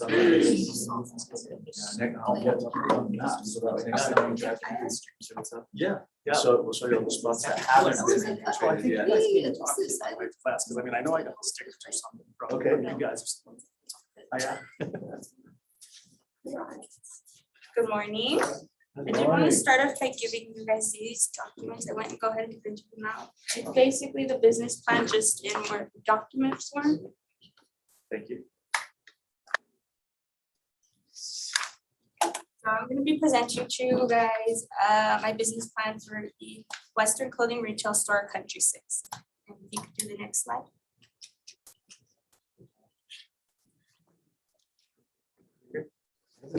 It's right there. This one? Yep. So to start off, I'm a 19-year-old college student attending at San Juan College. I'm going for my associate's degree, but will also like to further my college degree into getting a bachelor's degree. So I never thought I'd be standing here before. I wanted to be a nursing student, so I was going into that. But I do work at this clothing retail store called The Buckle. It's located in the Adams Valley Mall, located in Farmington. That job is what helped me decide where I wanted to go with my career path and made me help realize that I wanted to go into the clothing business and just create something here for Farmington. So as we all know, I'm small. I'm really small, and finding clothes for me has always been a hassle. And I know it's been a hassle for not only for me, but for other career girls. So especially here in Farmington and Durango, we have such a small, minimal choice for clothing. So I would love to create something for that and introduce the clothing Western store Country 6. So Country 6 will be a Western retail store. A part of my background, both of my parents are from Mexico. They are both Mexican. And I've noticed over generations, the culture that we have has incorporated a lot into just daily type of clothes. And many people just wear it on the daily use. I would love to incorporate part of where I'm from into that clothing, but also make it for everyone. So not just where it's full on just with Mexican culture and the floral, but also where it's a variety for all ethnicities. And then, so like I mentioned before, we have minimal choices here, and the choices that we do have in Farmington, we have Boot Barn. Boot Barn, it has for men and for women as well, but when you narrow it down, like I said before, their small for me wouldn't exactly be my small. And then for example, Big R, when you kind of narrow it down for them too, for when I go in there, I kind of see it more as just a hardware store. Yeah, it has men clothing, but there's not much for women either. So that's why I would like to incorporate Country 6 so we can bring in not only clothing for women, but also incorporate it for just men and women and teenagers. So for the customers, it's going to be an online clothing store to start right now, because businesses can either be a hit or miss. You don't want to invest in so much, especially in rent, and then for it to go downhill, or you never know, it could go good, but you just never know. So it would start off as an online clothing store, and there would be a site made for it. So the website that would be made for the clothing. And it'd be located on my Instagram, and that's my actual Instagram right there. So they could also be purchased through me personally. And for the competition, so in general, there will always be competition, no matter how good of a business you are.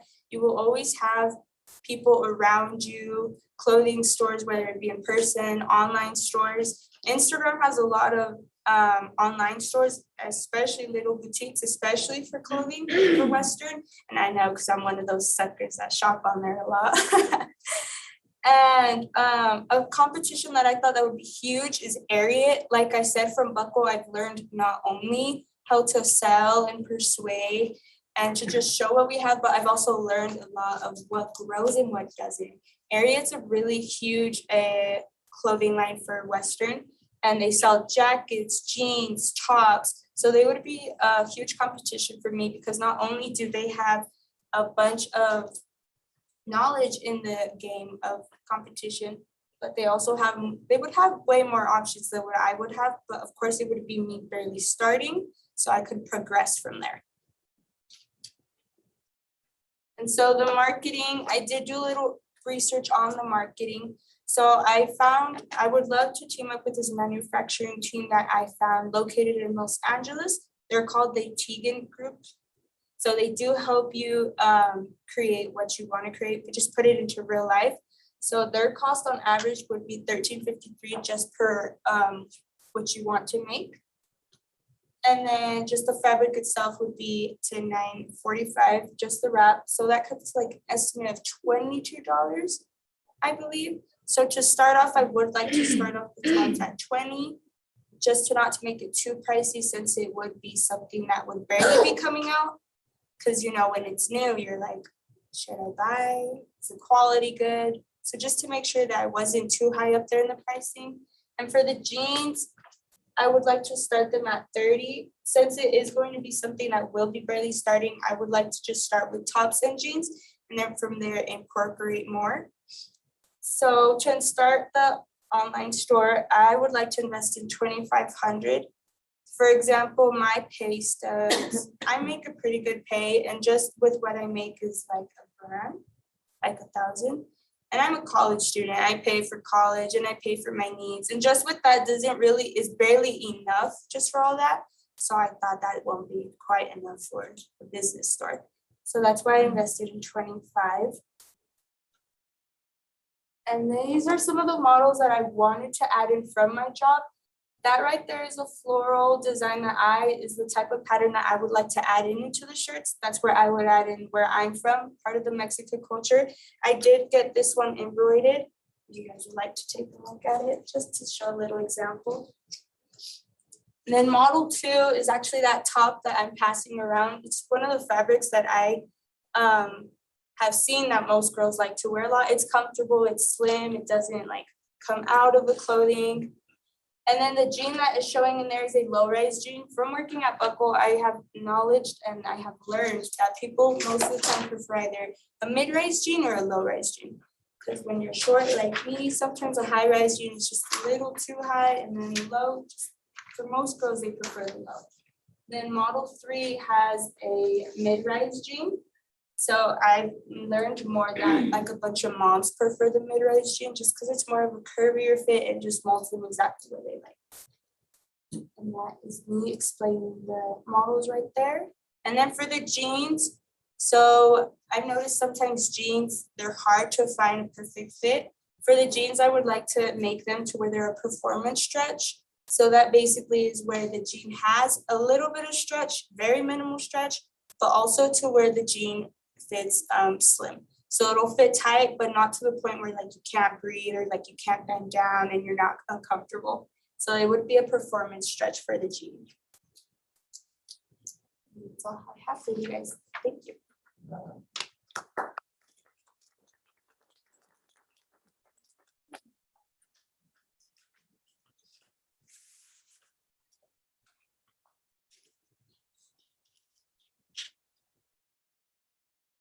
How are you going to market to your target customers? How are you gonna get them?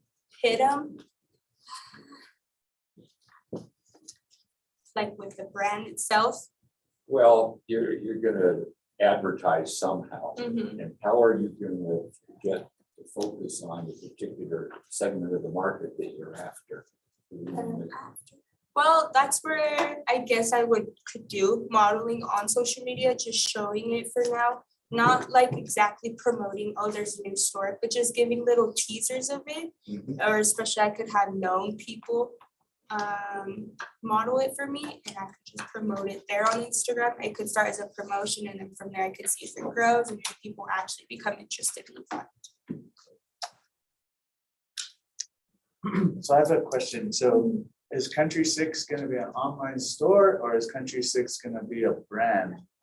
Because you say you're creating your own clothing. That's what you're going for, right? Is to create new designs, the models 1 through 3, and then have them manufactured by the Tegan Group. And, do you have any estimates as to like, say you want this shirt designed by the Tegan Group and they'll do the embroidering and whatever? Do you have any idea of like what it costs per model to create, because a lot of the times manufacturers will have a startup cost, where they'll have minimums that you have to order, and then they'll have to, most of the time you'll have to supply them with all your raw materials, and then they create the designs for you. So I don't quite just yet. That embroidery did just cost $10. It was made by a friend of mine that actually has a business for that. So I don't have an exact price for how much that would cost. But Country 6 would be just the online store, but I would like to actually eventually make it the actual brand. So the brand and the store itself. Okay, cool. So the Country 6 would be, and the logo would be on the clothes. That's a brand. So I'm a customer. Mhm, I call you because you said in here that we can order through you. mhm. How, I can't imagine describing my size to you, but how are you going to get the right product size and what would that conversation look like? So I would locate a size chart up on the website so they themselves could have a look through it. Okay. My wife says that doesn't work very well sometimes. I don't know whether it's her ego or the size chart. Well, from there, like I said, if they are from Farmington personally themselves, this is where they could probably come meet with me personally and we could get them in the size. Okay. So I guess my question is like, I agree with you, like some of the stores in Farmington, like you say, like Big R and stuff like that, they're not really fashion forward as far as country wear would be. Where do you see it going? What would make your brand different than the stuff you see out there right now? I mean, is it gonna be more of a higher quality, just better fitting, or? I want to make it to where it's more better fitting. Okay. I don't want to do it too much where it's higher quality Okay. because sometimes pricing for Yeah. certain clothing stores is just ridiculous. They Okay. do try, I So do. what price point are you aiming at? And what would you be comfortable charging for this? I mean, I think that's think kind of where it's at. probably between 30 to maybe 45 Okay. is what I would be comfortable charging with. And then now my mom has mentioned it to me before. They used to wear flares a lot Yeah, and now it's coming back a lot. Yeah. So I know that flares are a huge targeting point that girls Okay. are loving to wear nowadays.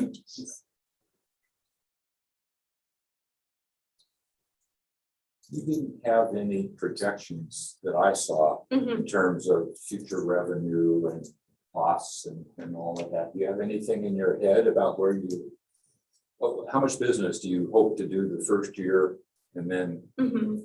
I don't have none of that in my head right now.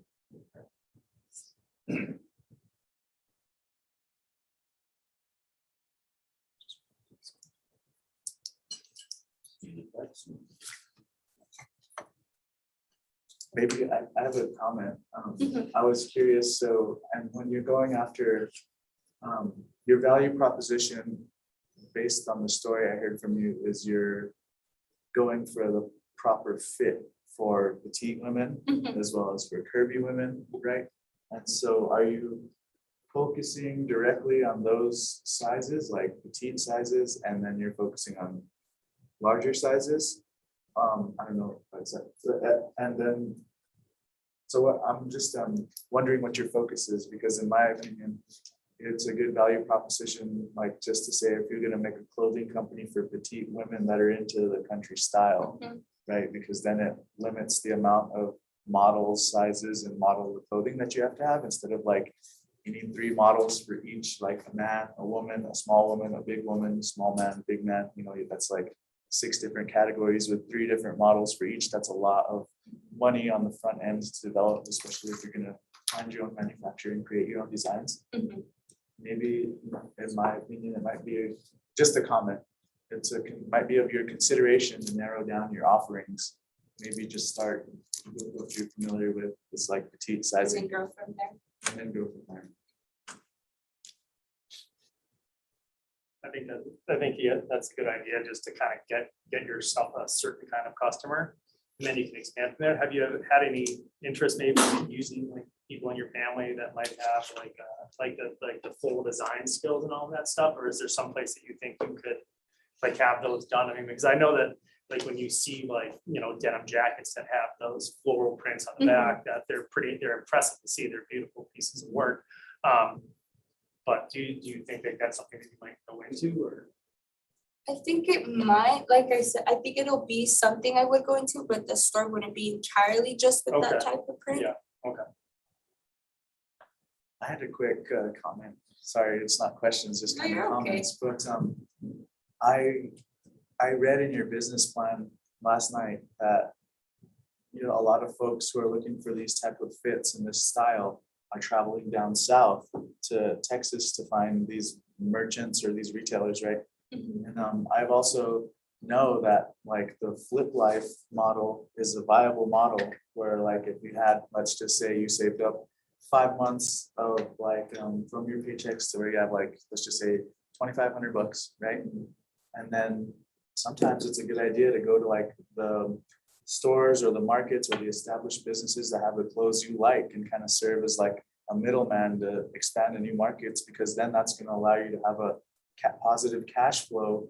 So that way, when you have that positive cash flow, you could use those profits to invest into your own designs. So that way, you know, you're kind of have a steady flow of clothes from a producer that you already know and are familiar and you like their stuff, right? And then you'll be sharing their stuff, but that's going to allow you to grow, to have your own money to develop your own brand of clothing. Because if your business model is Country Six, the online store, but then also you want it to be Country Six, your online clothing brand, maybe you start with Country Six as your online store carrying these featured brands that are particularly for petite women. And then that's when you start your business, you start your cash flow, you know, and then if you see the demand and you see it grow, then you know, okay, well, I can go into manufacturing my own products and make the investment to where you'll get cheaper clothing, and then you can make a better profit margin because you're manufacturing yourself. But sometimes it's good to start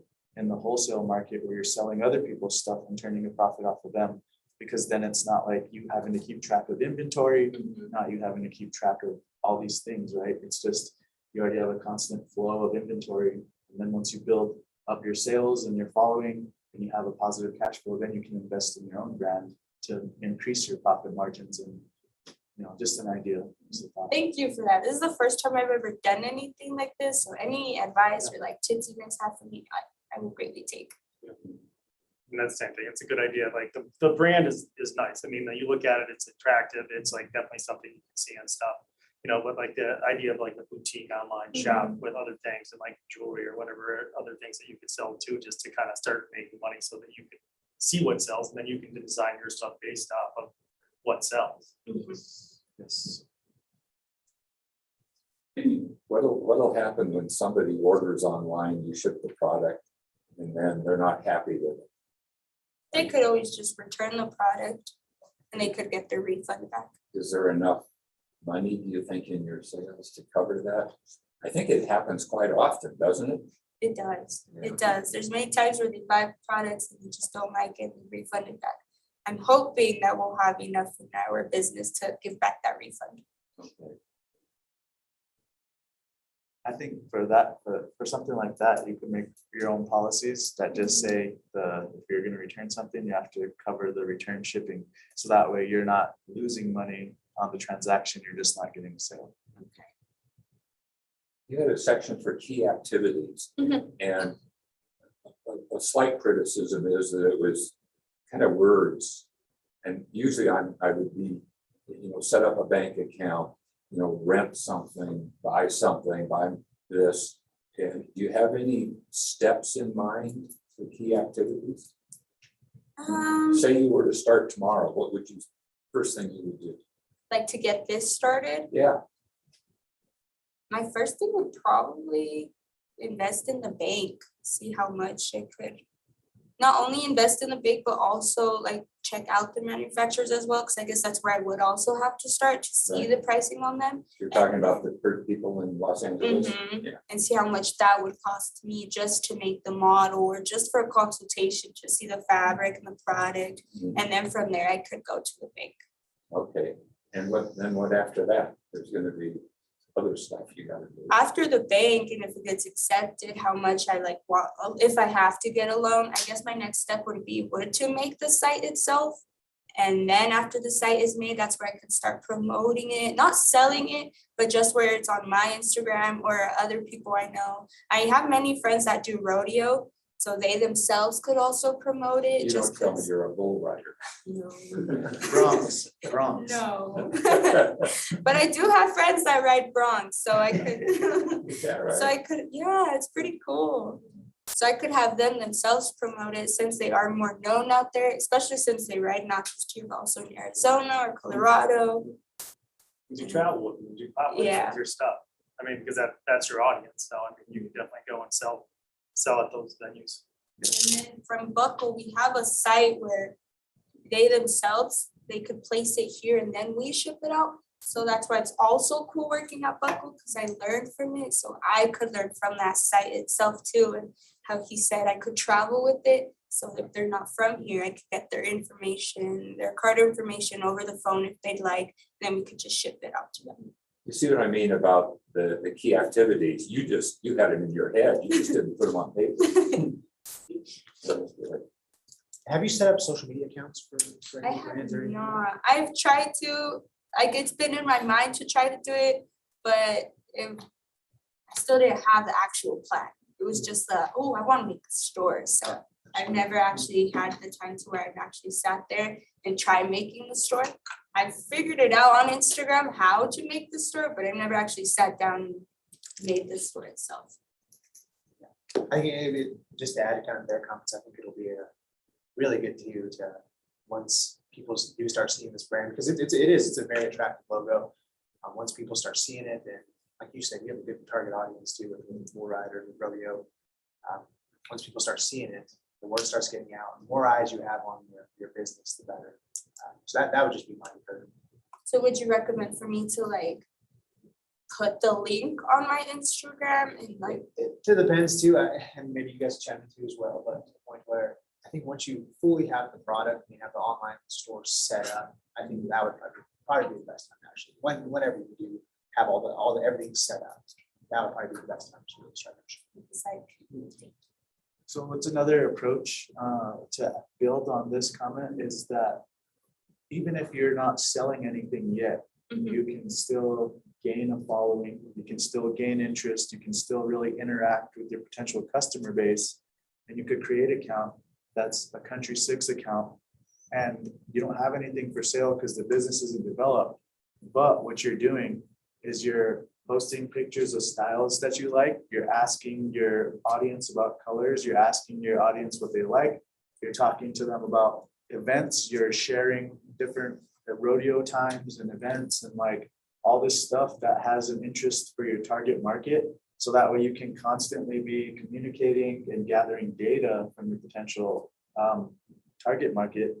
And then that way, by the time you're saying, okay, cool, this Country 6, we're not open yet, but we have 1,000 followers and they've given me what their favorite styles for the certain times a year, what kind of designs, because you can talk about them. You have to be active. That's given that you want this, that you want to know all that data and you're active about it. Then you'll be having people saying, okay, well, when can I buy? When can I buy? And to have people not have something they can buy yet and that they want is a powerful thing.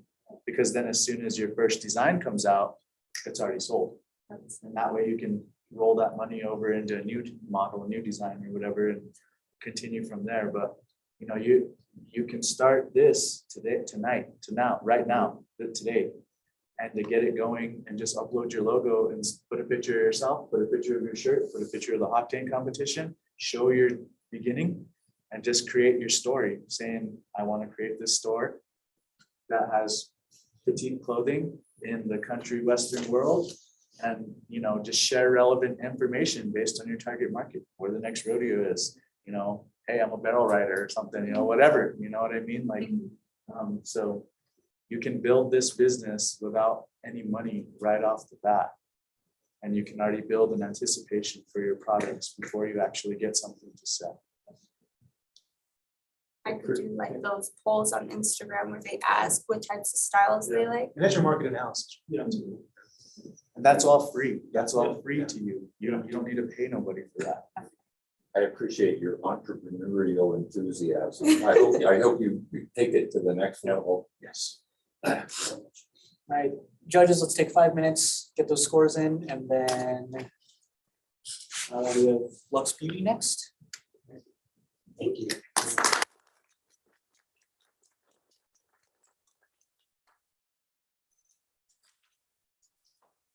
Yeah, that's a really good logo. Sharp. What about another t-shirt? Yeah, exactly. Where's the hat? Sounds like a leather. Yeah, totally.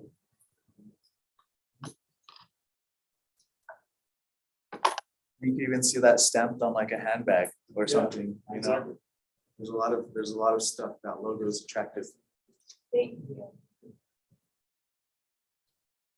The 6 is the day that me and my sister were born. We're twin sisters, so that's why I asked. Okay, I was just about to ask. Is there a story behind it? I was waiting for someone to ask. Okay. Ah, Well, it's good that it's tied. is that why you, okay, is that why the two horseshoes then? Okay.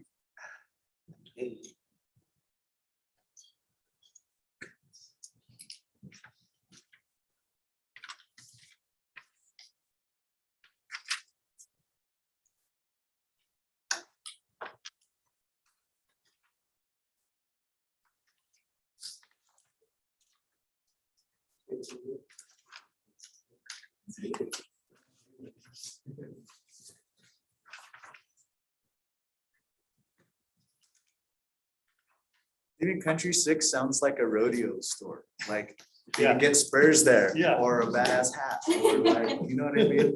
A nice buckle. Yeah. All you need is pop up and some merch. And that's, yeah, like, consider wholesaling stuff, because you know, you can turn $1,000 into $2,000 and then just keep, you know, turning that over and over and over. Because it's expensive to launch your own line of stuff. That's why I'm encouraging you. The first step is a good idea for positive cash flow to wholesale. Yeah, and promote your brand. People know you'll carry good stuff. Thank you guys for your feedback. I appreciate it a lot. You have a big oil and gas market too. Yeah. Yes. So FR clothing, that could be, because the way they sell FR clothing nowadays, they're just not very comfortable. But there could be a big market for that too, as well, as far as oil and gas related.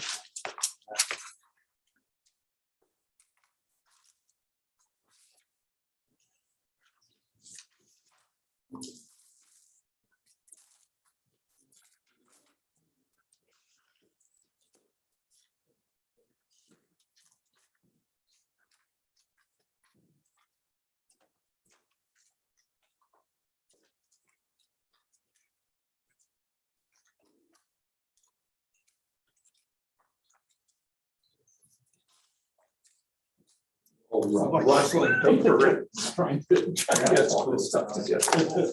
I like it. It's just fun.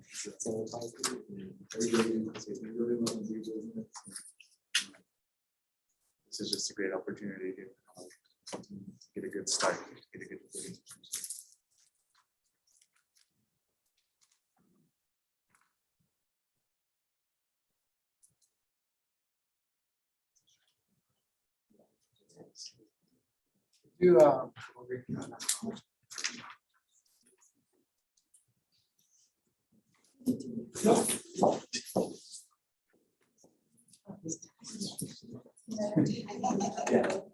Thank you. Definitely. Means a lot. Anytime.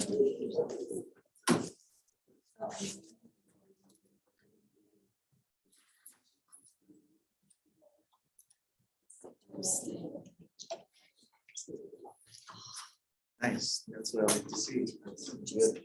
I see that logo, I know that you're on the following already. Because it's so insane, the organic growth for this. Okay, then if not, I'll. You can't pay for that. That bag was, it's already set up in stores. Exactly. You can see that.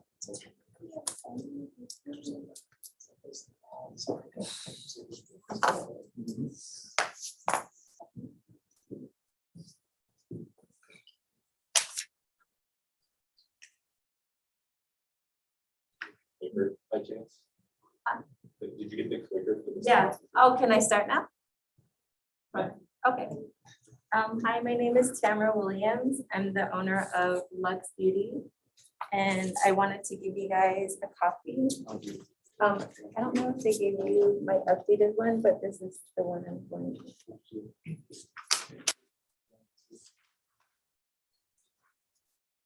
So I've been in the beauty industry for over maybe like 5 years now. I have my own studio in Farmington, New Mexico, which is Lux Studio, where I offer services such as like eyelash extensions, stuff like that. So like I said, I've been in the business for 5 years, listening to my customers and then going through the pandemic and all that stuff. I wanted to be able to reach more of, or give my customers more of an option. So since I do eyelash extensions, lash lifts and stuff like that, I noticed that some of my customers didn't want those options. So that's where I decided to do an eyelash line, the strip eyelash line. So that's where I decided to launch Lux Beauty, or I'm sorry, Lux Beauty, to offer products to my clients. Another main thing that I wanted to really why I started my business is because I noticed too that there's not really any representation of Indigenous people in the beauty industry. So I really wanted to make that one of the main things as far as like my packaging, like the naming of my products, just stuff like that, just to be one of the main things for my business. And then also providing high quality gifts. My audience is really for everybody, every age, any ethnicity, and any gender. I first started out with t-shirts. I actually made the design, make the t-shirts inside my studio. I started, so that's what I first started out with. And then kind of got the hang of ordering, posting on Instagram and stuff like that. And then this is the packaging, or what I send them out in. So I set up an online store. That was my first product that I started with. So just to get the hang of it. Yeah. And then I did a bag. And then during the pandemic, I did a mask. And then, since I got the hang of that, I thought of what I could help with clients. So I decided to do, since I'm in the eyelash business, I decided to make a strip eyelash line, which is here. So what I'm planning to do is offering the strip eyelash line and offering different types. So there's a strip eyelash line where you would use the actual glue to put them on. Then I also want to do where the magnet ones, and then do it yourself option. And right here, that's actually yours. I made everyone. Oh, thank you. And that's actually the product right there. And then, like I said, representing my own culture, I went into I put that into of how I designed the box. So the box is actually made from, inspired by native pottery. The names are actually towns from around here are on reservations. And then I had stickers made and stuff to actually go with that. The problem is, like I said, I really want to represent the Indigenous businesses and my own people, so that we have a kind of like a So we're in the beauty industry because we don't really have that representation right now, or there's very few. And then also helping the client with their beauty routine as far as offering different options of lashes. So like I said, my niche is first representing the indigenous aspect, and then the quality of the products, and then just like I said, having satisfied customers. The strategy that I'm going to use is doing social media. I have a Facebook, I have an Instagram, I have a TikTok, I have a YouTube. Right now, all I'm really utilizing is Facebook, Instagram, and TikTok, but eventually I'm going to start doing the YouTube, making content to put on YouTube. Also, I want to do a retail location, which would be at my studio where people can come in and actually purchase the items. So that would take part of my studio. And then shopping online. And then really what I want to start doing is having vending machines where they could purchase the lashes, say like in the mall or different locations. Then brand ambassadors, and then paid advertisement. So that's basically what I would need the $5,000 for. So if someone, or how I'm doing it too is like somebody buys something, they usually will send me a picture. I put that on Instagram and stuff like that.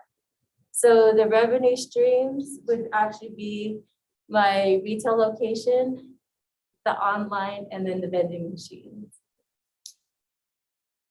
So currently, like I said, I have my studio. So that's where I would open my little shop. And then I also have the online, which I've already started. And then this is the new thing that I really wanted to start incorporating is the vending machines, like putting it in the mall, putting one at my or outside my location so people can just come and buy lashes. And then here's a plan of what I kind of wanted to do is just, like I said, starting selling out of my studio, the online store. So basically, I'm kind of like right here. So I would use the money for, like I said, doing the paid advertisement, which I don't currently do, incorporating the vending machines, and start making content. And then over time, I want to start with getting more vending machines. I kind of want to make it into a brand where I have like athletic line, offering different products like that, but in the future. First, I really want to just get this set in stone, learn this whole thing, and then slowly grow. So I don't have any like major plans. Like I want to have 1 million followers by this time. I kind of just want it to grow organically and then slowly get bigger over time. So my competition is mainly like, there's Huda Beauty and Lily Lashes, but they really just offer online sales. So there's no like retail store, there's no vending machines and stuff like that. So what I was wanting to do is having the online store plus the retail location where they can come and buy, and then the vending machines. But like I said, I also want to make sure, kind of like educate people, because it's going to be on the internet. There's all different ethnicities. So I kind of wanted to also educate the people like why I named a certain lash Shiprock. And so all this would be listed on my, like when you go onto the website to pick the lashes you want. And this is my financial overview and then the 5-year outlook. And this is based off like selling, I think it's 6 units total out of all 3 of the things that I'm doing, the vending machine, the online store, and then the retail store. So selling 6 per day. And I did it very modestly, like I said, my goal would be selling 6 eyelashes per day. And that's where I got those numbers. And here is the breakdown of what I would use the money for.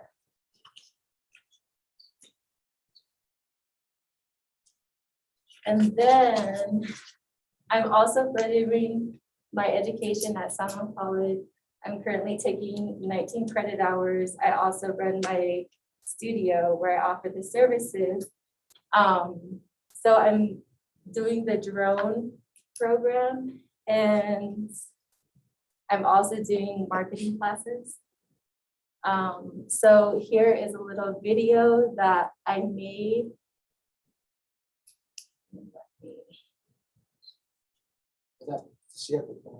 I think they have it. You should be able to click on it.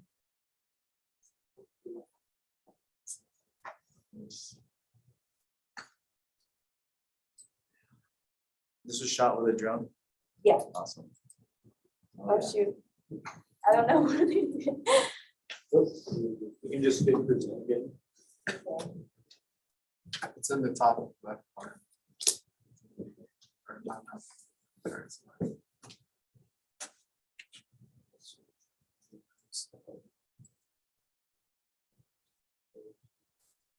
And then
yeah, so I thought of the whole thing. Yeah. I shot it, I edited it, everything. Amazing.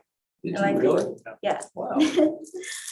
And like I said, I first started out with this, doing the design myself, actually printing them myself at my studio. Yeah. So a lot of, like I said, I really kind of picked up a lot of things just starting out with this. So. I'm just gonna say, question time, but your stuff's amazing. Yes. Honestly, I mean, you've already got progression between your store, your branding and your product. The look is definitely high end, but like, you already see the, you know, the progression from the t-shirts to the masks to the eyelashes. I mean, it's a super great idea. I mean, I think your vending machine idea is just, it's new now, or it's starting to take off. Yeah. I've seen it in some retail locations, like airports might be good for you, but your social media presence is fantastic. I checked that out. All of your pictures are beautiful. So Thank you. yeah. I'll just comment to that. You presented a really strong mission statement that I kind of felt like we just kind of want to be a part of, like just with your industry, because with Navajo culture and indigenous people culture, there's just there's just so much to it. There's so much beauty and just so much uniqueness to it that I think you're getting to represent and you're getting to kind of explain. So it almost like it's almost like you presented a mission statement to where people want to be a part. Yeah, that caught my attention too. That was good. So Lux Studio exists. Yes. Is it just you? Or? Yes, it's just me. Okay. So that's where I offer my services. And like I said, that's where that's my business. And then, like I said, that's more of like offering services, like people can come in and get their lashes done, like extensions. So even with how I thought about it too was, I offer extensions, but I started to do that. Now I own my own extension line. So I work with the manufacturers to produce that. So then after a while, everybody's not an extension, like they don't want extensions, they want other options. Like they don't want to come in every other week to get their lashes filled. So then I was like, well, I already have my eyelash extension product, so I should just make strip eyelashes for my other clients that won't do the extensions. So then that's where I started. I was like, oh, well, I could just make all these other things for other people, so they have an option. Yeah. If they didn't want to get any services then, I guess. This has no bearing on judging, but what in the world is a magnetic eyelash? So it's like, it's basically a strip eyelash. So that one is applied with glue. The magnetic one is you put like an eyeliner and then it kind of just like clips on because people don't like the glue. Yeah. So then it just clips on. Amazing. Then the do-it-yourself, some people want to do their extensions themselves. So then I would just make a kit that actually you can just put on at home. Yeah, and put that on your YouTube channel. I mean, you could put it on there and then you probably sell a ton more just, you know, you can see the instructional video and all that stuff. Yeah, so that's, I mean, public speaking isn't really my thing, but I know the business, I know all that. And then, like I said, I barely started really trying to get into the social media part and actually making content. That last little bit was a wonderful thing to say. No. Because it was weird too, because like I said, I already have a business and I'm just wanting to expand it. But it was hard to put it down on paper because when I started my first business, I didn't have to try to persuade anybody. I just did it myself, like whatever I thought. So it was really, it was really hard to come up with this. It was really hard to show the projections, but I learned a lot just doing this part. I have a question. So is it are you primarily in your shop right now? That's your main source of income? Yeah. Or are you, and so have you tapped the online marketplace yet? Like, are you generating sales through a website? Yes. Currently? Yes. Okay. So all these products are actually on the website now for sale. Awesome. And then So I've already started to ship, do all that stuff. how long have you been shipping your products out on a website where people can buy them? I think maybe it was right before the pandemic. All right, so it's established for a couple of years now. Yeah, so during the pandemic, I actually had to stop all my services in stores. So then that's where I was really trying to focus on how I could still generate money and make money. So that's where I came up with all this stuff. And so do you have I know you make your shirts yourself. I think that's awesome because then that means Because I learned how to do it like. and you're in control of the creating your inventory, right? So that's always nice. You can pick up shirts from anywhere. You can buy your raw materials to do your print, your silk screen or print. It's maybe printing, press printing. Yeah. But how about for the lashes? What's your source for like? I have manufacturers in overseas. Okay, cool. So you have a steady source of inventory just so you can scale. And which of your, not talking about your services, but of your products, which one of them has the highest profit margin? Is it the shirts or the lashes? or the mask? I did a demo on the lashes and the lashes salon. And like, so that's great. It's your number one selling product is your lashes. Okay, and then as far as I'll check out the social media and stuff like that, but I think that's a great way to drive traffic to your website to generate sales. And I really feel that TikTok is going to be a valuable resource for you in sharing your mission of cultural awareness through entrepreneurship. And each one of your lashes, each one of your designs, you can literally make a piece of content on it. And here's what I would say is YouTube is a very valuable form of content, because you can create long form content. I'm talking 5 minutes to 30 or 15. But what's valuable about creating content on YouTube is, say, YouTube content is the first thing that you create. You just put a fly on the wall, telling everybody in the world about your designs, what inspired them, how much they cost, where you can get them.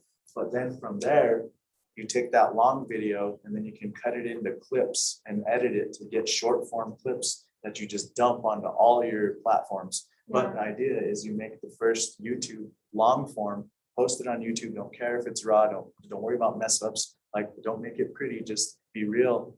And then that way you can cut that one up into a bunch of different content for all your other platforms. So that way you can kind of knock all your creation out in kind of one go, so to speak. Yeah, that's what I've been noticing too, since I've been taking classes. And like I said, I did all the editing and everything myself.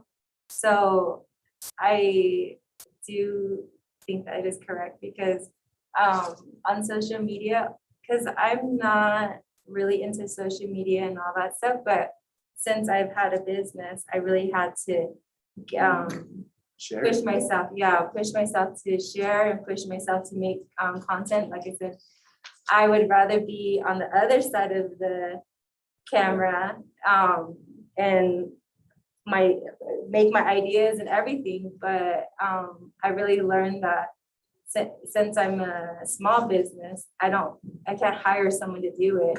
I have to do it myself. And I just had another question about do you see yourself having wholesale partners? Like, do you see yourself selling 20 lashes to the salon down the street every month? Like, my question is, are you chasing wholesale accounts? Are you like offering a value proposition to where you have a wholesale pricing list to where you tell the potential vendor, hey, look, I have these lashes, they're this amount, you could double that and sell them, you know what I mean? And you would win, I would win because my brand's on it, you're sharing it, like that's just another way to get your brand and your product out there without you having to do all that front end work of the retail sales. So, I'm wondering if you're looking at wholesale. I'm thinking about it, but like I said, I want to make it a brand, like my own brand, where they can come to me. I'm the only person that sells it, but I also, maybe way down the line, I would want to get into Sephora or Target. But for right now, like I said, I'm not really into blowing up tomorrow. I want to actually put in the work, make all the mistakes, learn, and then grow organically.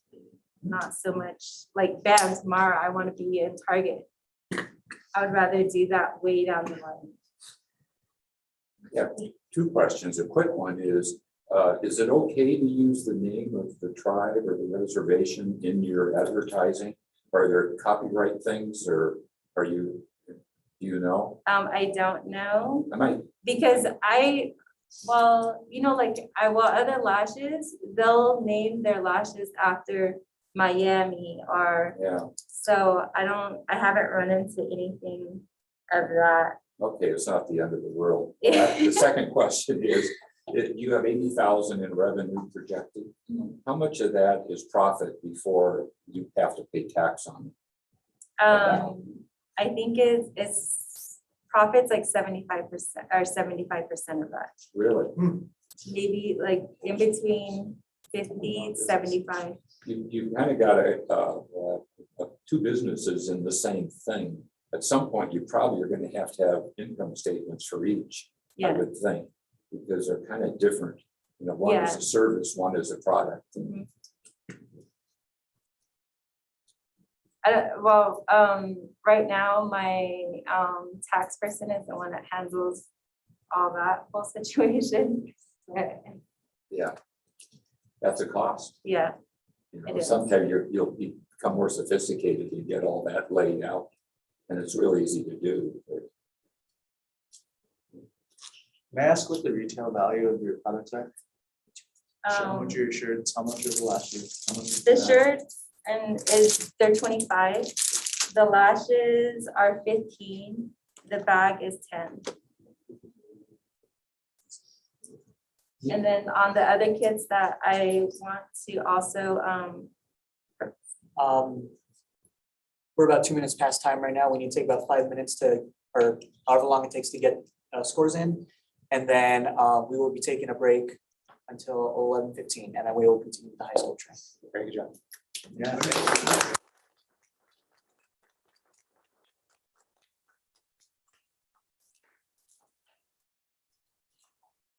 Sorry, I didn't mean to interrupt. Yes, you did.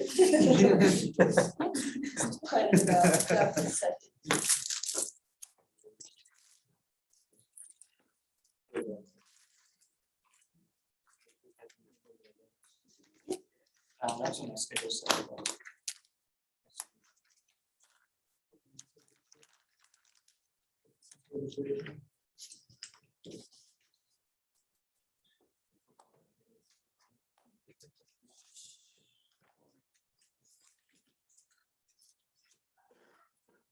Like the sparkly stuff.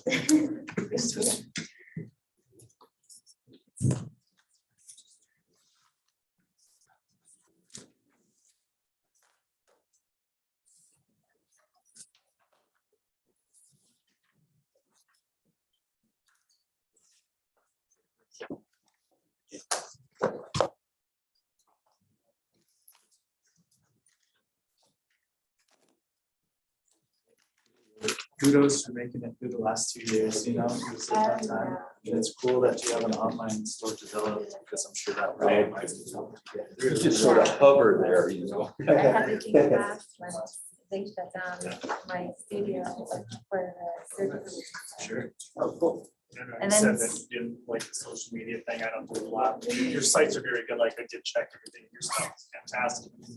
Your presence is super good. And it's unique. It's just getting over the.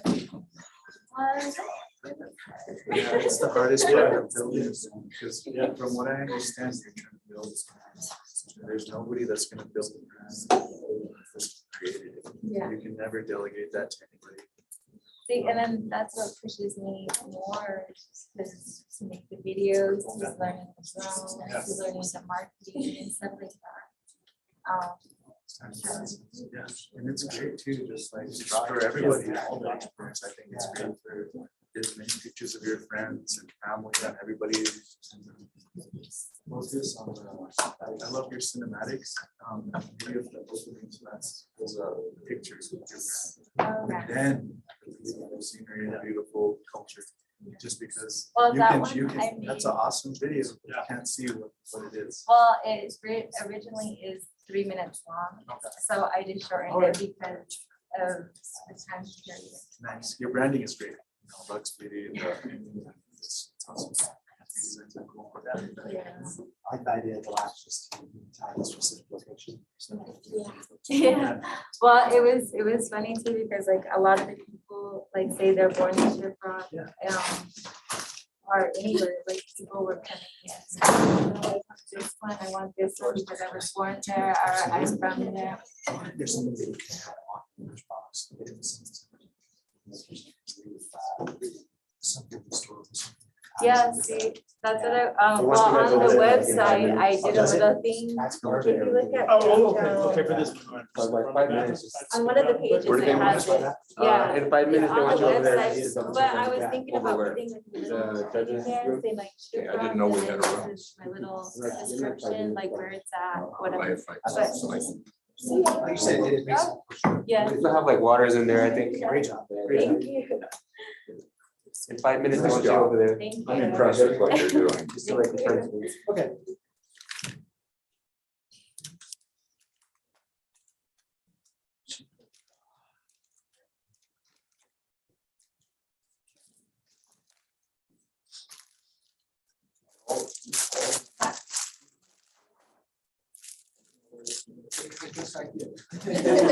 You know, we read through these things and we have no sense of bearing. So it's real easy to get them. confused. Yeah. So you do it again, and then when you do the presentation. So.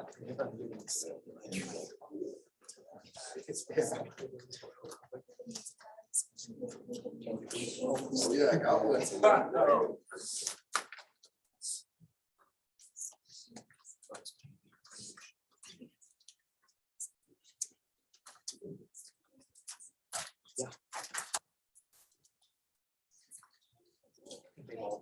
So far.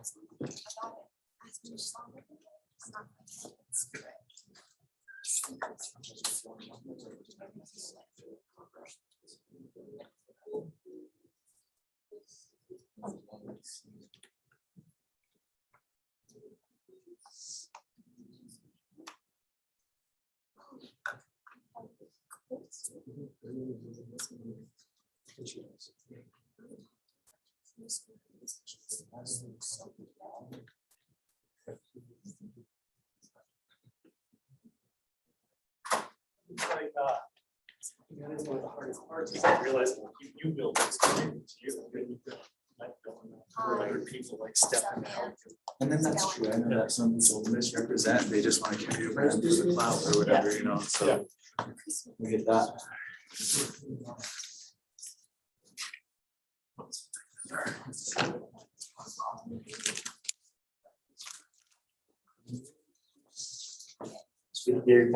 Yeah, next door. Yeah.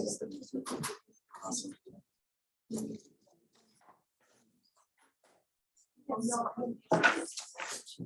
Go to Amos first.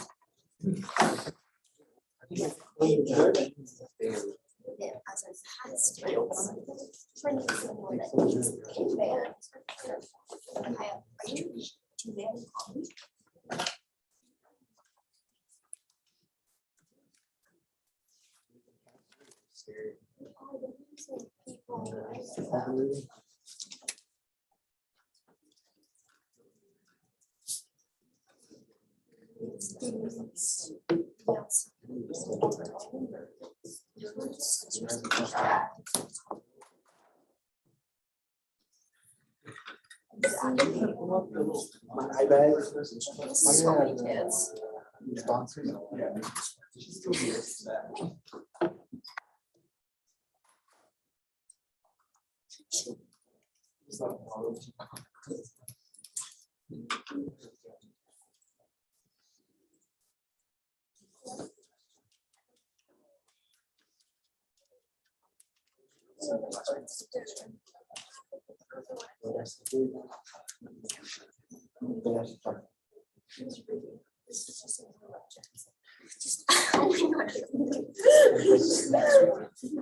Yeah.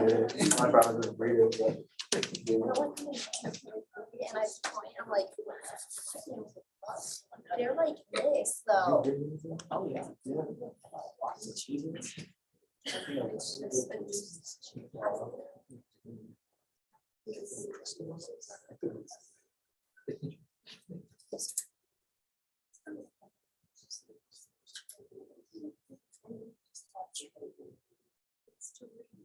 Is when's right? Yeah, exactly. So is anyone coming? Did they do that one? I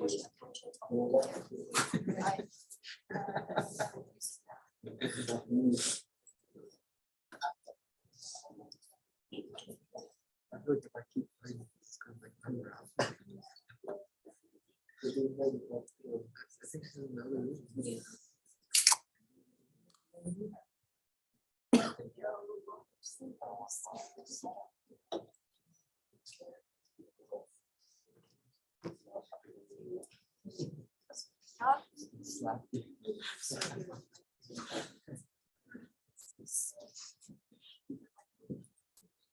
He has nothing going on today, so.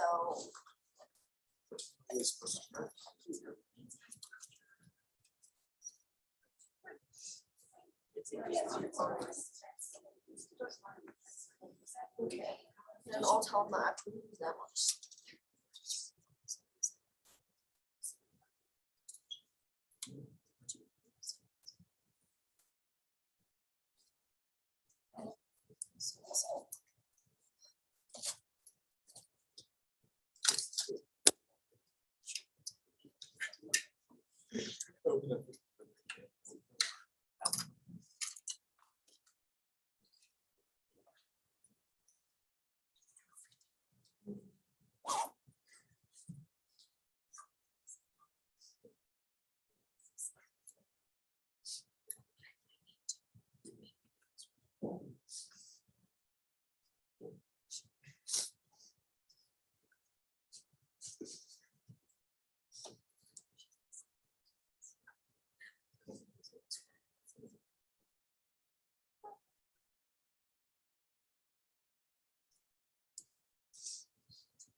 Yeah, you're the attorney. I'm gonna have to ask you what education minister.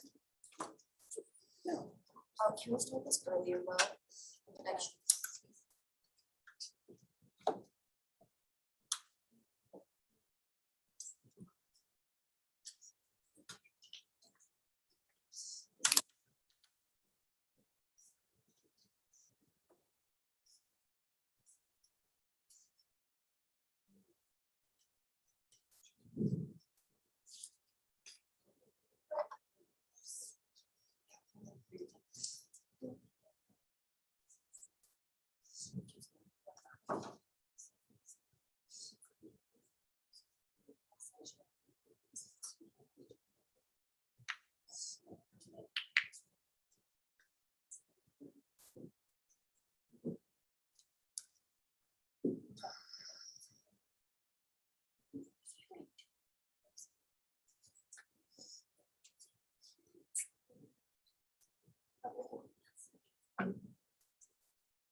I told my all this, it would be a lot better if we had like the lower tables.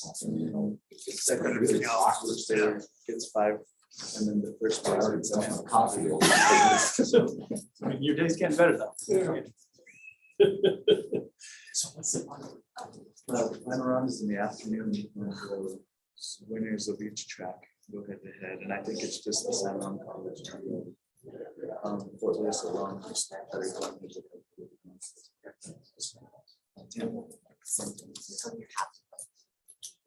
So like the two that we chose, one of them should get the other one's. Who's the judges, different judges? I think that's not us. So we do this one and then like there's like Fort Lewis is going on. So she'll go against Fort Lewis College where Okay. the other judges are. Yeah. Who's the other judges? I don't know who the judges are. Got thrown off that panel. Nice. Well, my wife's students are in it. Some of them, but yeah.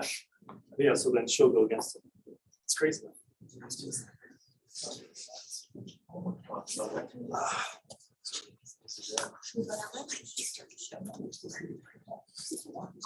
Yeah, there's, you should wrap up about Okay. 12:30 and you Okay. can have lunch if Okay, you well. want. Yeah. Good start, yeah. So.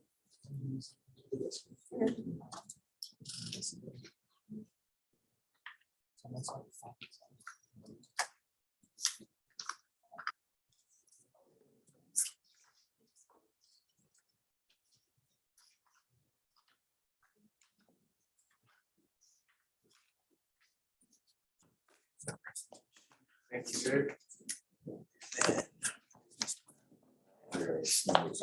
Business plan. That's our business plan. Sir? Business plan.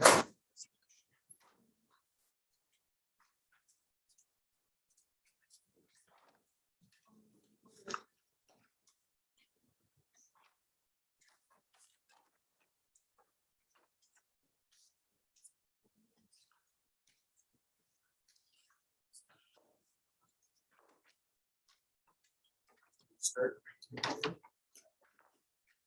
morning, everybody. Thank you for listening to our pitch today. Our business is Mesa Music, and our mission statement is to provide swift and quality instrument sales and services to the Four Corners area. We have a problem in the Four Corners area. We have expensive prices for new instruments and service/repairs of instruments. Our band directors and local musicians do not have a big budget to spend on instruments and band supplies, which leads to a lack of supply. And we do not have a budget for the instruments, so our school band room actually has like a leaking roof and everything, so we don't have the money to spare to fix that because the instruments are so expensive. We also have a problem with long processing times on instrument sales and repairs/services, which Brahms takes 4 to 12 weeks, which is our competitor. This is an issue because our bands will not have their instruments ready in time for band camp or the beginning of school. And lastly, there's long travel distances to complete repairs and services, which is 300 plus miles to the closest one. And that is Brahms in Albuquerque, New Mexico. Our competition is Brahms, as I said before. It is in Albuquerque, and it's the closest music store for band instruments and its repairs and services, besides like string instruments. And so Brahms also has long processing times for services and repairs. It takes 4 to 12 weeks for us to get our instruments back. Brahms' average instrument price is $4,500 compared to our to Mesa Music's, which is $2,500. And Brahms does not carry instruments in store to try out, but we do. We are the solution. We have 20% lower priced instruments than the competitors, which makes it a lot more affordable to fit musicians and directors' budgets. We have shorter times for repairs and services on instruments. We will take about 1 to 2 weeks versus the 4 to 12 weeks that Brahms will take. And we make it to where people will get their instruments before the big events such as like band camp and performances. Then we also provide shorter travel distances for instruments and repairs/services. It is 45 miles versus the 300 plus miles to Albuquerque. And we also offer free delivery for school bands in the Four Corners, which makes it more convenient. I'm Christopher Nuttall, and I'll be in charge of the delivery and sales, and I've been in the band for 3 years. I'm Trinity Robertson. I'll be in charge of sales and instrument repairs. I have experience in sales. I own my own Etsy shop and I've been in the band for 7 years. Hi, I'm Zoe Starkey. I'm in charge of inventory, orders, and bookkeeping. I have also been in the band and I plan on going into accounting. So the revenue stream for the first year, our instrument sales to school bands will be $367,125. The instrument sales to individuals is $415,800. The repairs and services will be $40,350. For our future revenue stream, we're gonna be doing used instrument sales, instrument rentals, and instrument lessons. Mason Music key partners will be over 23 middle and high school bands in the Four Corners area. We also have the band students, churches, and local musicians. And prep bands consist of at least 10 instruments. Concert bands consist of at least 14 instruments. Sales estimates are based on the securing 10% of the 23 school band businesses. Some of our other partners are Sweetwater.com and WestMusic.com for the wholesale instruments and accessories, and Music Medic for our repair tools and parts. We are located at 506 West Broadway Avenue in Bloomfield, New Mexico. Why we chose this location is because we're 45 minutes away from any high school in the Four Corners area. And from the west to east, we have 16,689 vehicles per day. And from the north to south, we have 12,250 vehicles per day passing by. We're also by several speedways, gas stations, farmers, O'Reilly's, and you can see through our windows, see the instruments. And over here, we have our layout of the building. And once you walk in, you've got the instrument display where we're gonna have all the instruments showing that we have in stock. Then over in the studios, that's where you get to try out the instrument if you want to see if you actually like it or not. And then for the future, that's where we're also gonna be holding some where you can lessons for people who want to learn. Then in the middle, we have our repair room where we're gonna be fixing the instruments. Then our inventory is gonna be in the back. This is our Mason Music milestones. At the beginning of May, we plan to hire all our staff, purchase building, inventory, and band. At the end of May, we plan to meet with all band directors in Four Corners area. At the beginning of July, we plan to email all the band directors we have previously met with for our grand opening, and we hope to have a grand opening at the end of July. Our third quarter projection net revenue is $334,275. In November, we plan to meet with band directors again for concert band needs. In November and December, we plan to attend the MPAs and advertise to more students and band directors. Our fourth quarter net projection net revenue is $240,975. In February, we plan to attend the Fort Lewis Band Competition and advertise to different band directors and students. And then in April, we plan to meet with band directors again and set up needs for summer like band camp and getting stuff ready for the next school year. Okay. These are our Mesa Music finances. So our startup cost is $458,456.83. Our total revenue is $823,275, and our net income is $364,818.17. This is why you should invest in Mesa Music. Questions?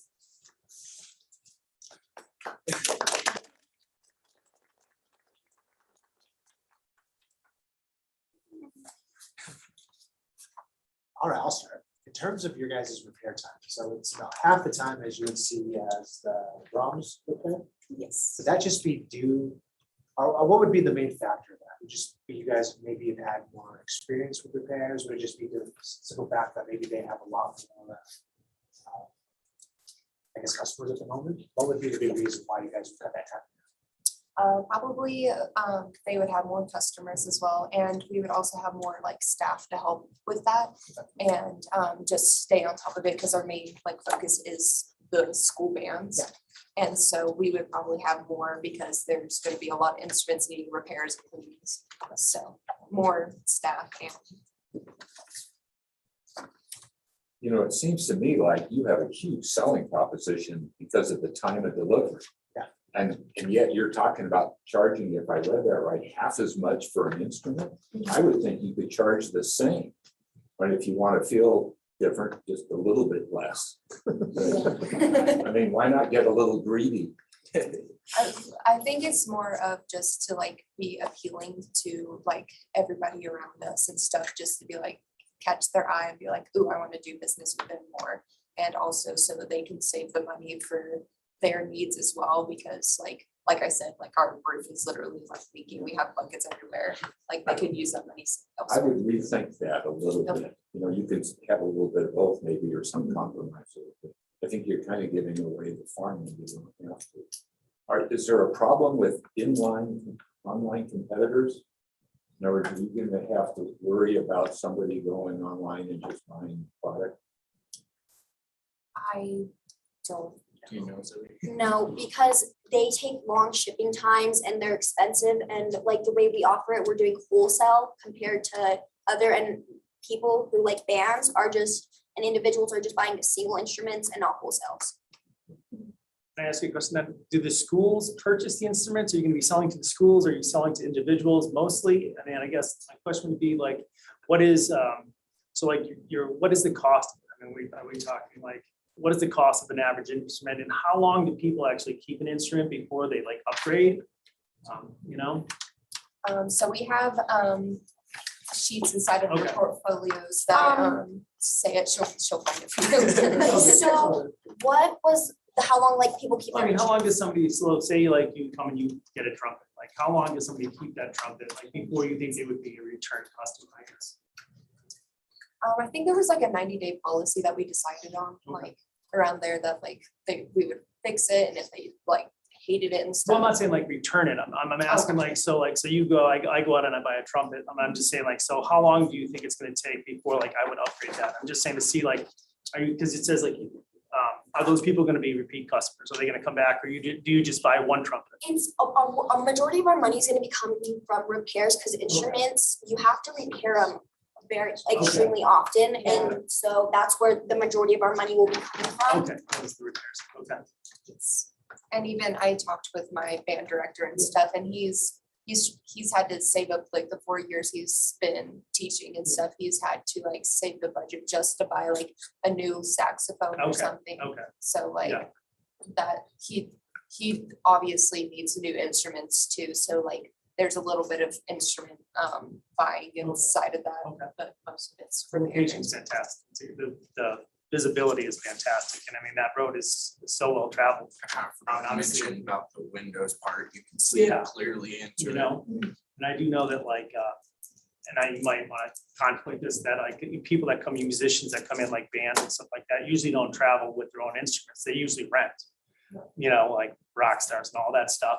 But also Music in the Mountains like does summer program, and they actually get all their instruments they're getting from Adams State. So if you guys were local, that might be something you want to look into as far as like providing those. I mean, because I don't know why, you know, Music in the Mountains getting stuff from Adams State, you know. We're also talking about rentals as well too. Yeah, in the future. Yeah. Why did I read right? You're going to buy a building? Yes. Why are you buying it, not leasing? So we can establish more like established roots in Bloomfield. There's not a lot of businesses there, and we're like a low income town, and this will draw people in. And if we buy a business and like stay there, like Brahms has been there for 70 years, and if we establish ourselves, because there's 23 schools in our area, and if we like stay there for years, we'll establish this community, and we will be bringing in a decent amount of money. Yeah. And So we'll be like more established, I guess you would say. We have lots of That- relationships. That's a already. little unusual take. You know, most starting businesses would probably start off with a lease. You could have a 5-year or even a 10-year lease, but there's an obligation associated with that too. But anyway, it's just a thought. No, we-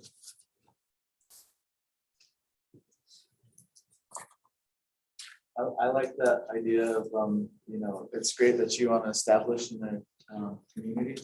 But what's awesome is if you don't but if you don't buy the building right away and you lease it for like the first 3 years, the working capital you saved on buying the building could compound over these 3 years to where maybe in year 4, you might buy the building outright. You know, so that way, leasing a building is smart because it doesn't use your whole budget or a large part of your budget. You know, you could invest in the more inventory, you could invest in the hiring more manpower for your services. And I like the idea of your business being service oriented, and that's how you're going to make your money. Like, but I also like the idea that you are going to be selling the instruments at an affordable price.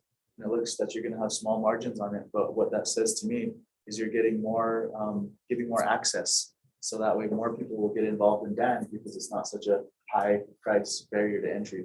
So, you know, I think that's a kind of just some comments I had based on your plan and your model. I think it's cool. And, I think also just the thought that it's cool that you demonstrated the demand and the need for that kind of service and that kind of store. Because if you have to travel to like Albuquerque or really far, you know, I think it's cool to have a hub here for all the school districts, and your revenue projections at 10%, capturing 10% of the entire market you identified. I think that's very modest and a great start, and it's viable. I can see this as a viable idea and a good business model. You know, you guys are onto something. Yeah, I guess one other thing too is I saw your pay schedules, and you guys are gonna be getting paid really well right out of the gate.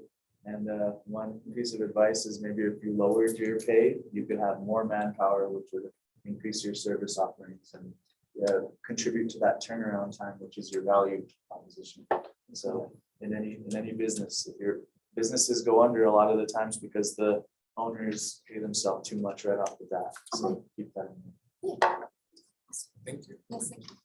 Help me with the size of the market. I understand there, you know, the 23 schools, you know, initially, and then you also have other customers. But is it too small? And I didn't think so, but I'm a little concerned about that. And it kind of ties in with your repeat purchases. I'm talking about the purchase size. Have you thought that through? I think you have. But Yeah, there's a lot of school bands and like there's students, and it's gonna keep repeating because new students join band every year, like freshmen in high school, and they'll want to buy their own instrument instead of renting. So it's not gonna go out anytime soon. That's a great point. I didn't think of that. I just thought of possibly options, you know, bring some sort of a service that can go and repair on site. I mean, we have options to. Yeah, we're actually talking about that. We're talking about getting the vehicle because we're gonna do delivery us, and we can also have some of the stuff we need in the van and head over there, and you can do it in a certain radius. Like for larger instruments, like organs and. Yeah. Organs. Oh. Yeah. Yeah. Free delivery, right?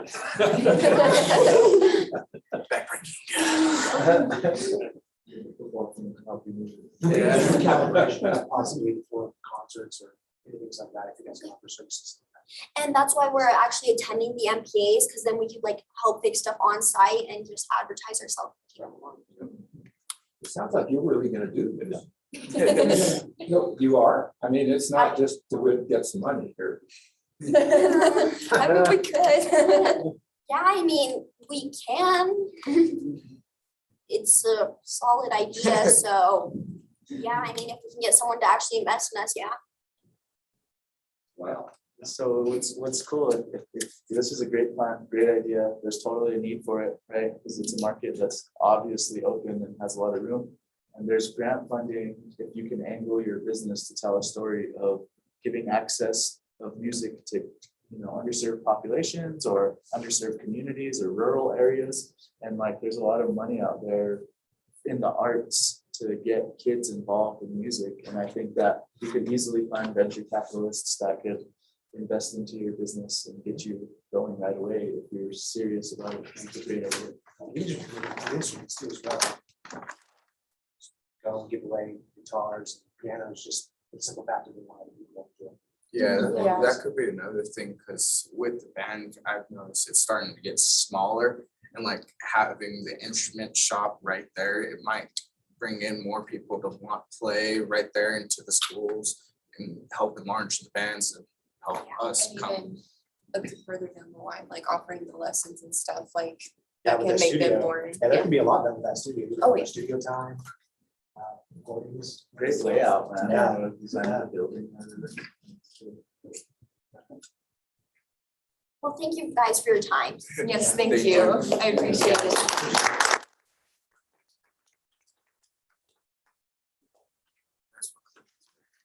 Maybe wrap it up. That's a powerful skill. Yeah, you may need these when you go to the bank. Maybe. Thank you, guys. Thank you.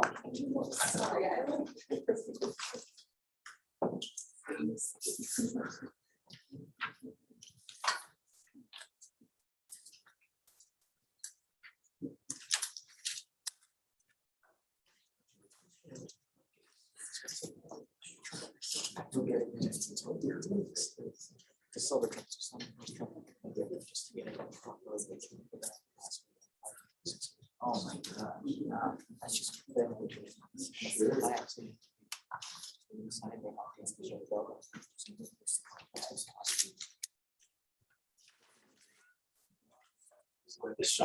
Yeah. I think I have it under control.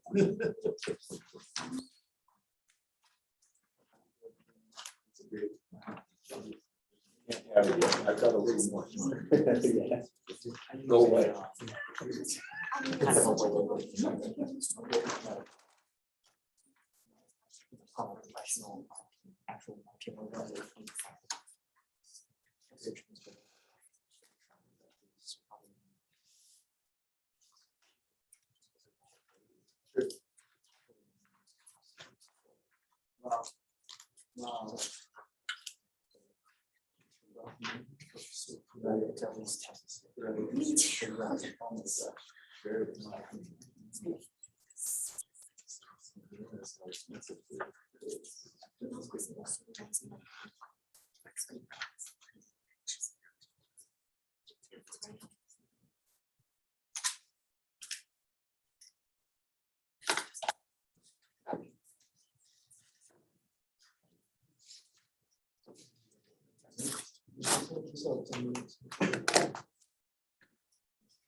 Can't look my own.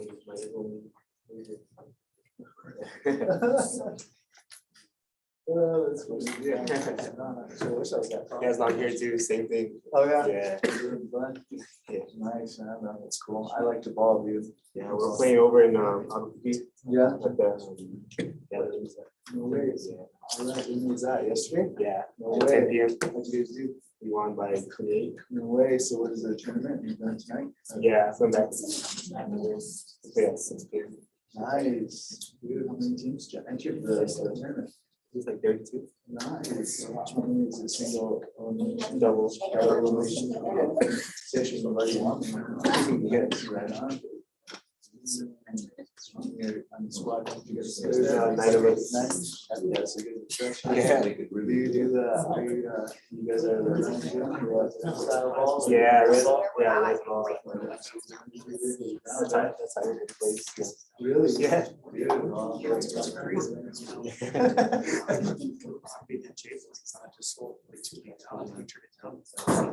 One game? Oh, landlord. Businesses there, but there's a lot of stuff that's really fun.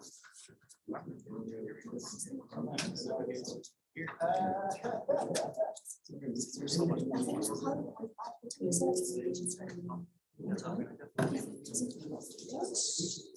don't always have one place. From Jerry's music. I remember took Trump 2 weeks. My parents put me in the car. Now we're back, but you know, he's been friends and stuff. That's what it's musicians and stuff. You know, I feel like they're out one instrument that you probably traded in. He uses other rental instruments. So like, there's, I don't think they wear out like you have to. Keep printed on and stuff. So it's interesting to see that they're in high school.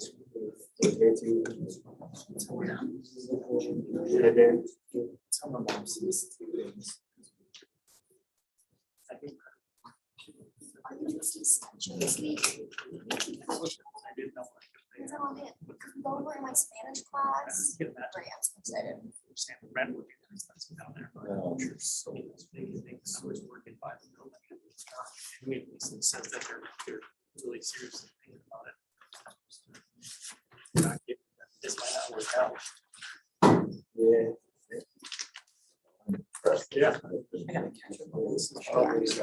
I haven't seen it.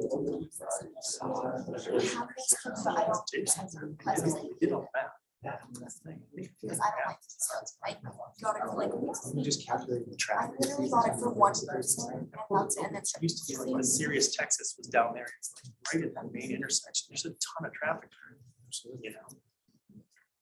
I don't think they're in the running for the, not in the part for the end, no overall.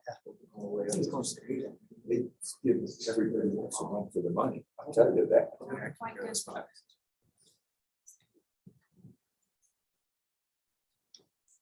Responsibilities between the three of them. The spaces. Yeah, that would really. I suspect. Yeah. Yeah. Yeah.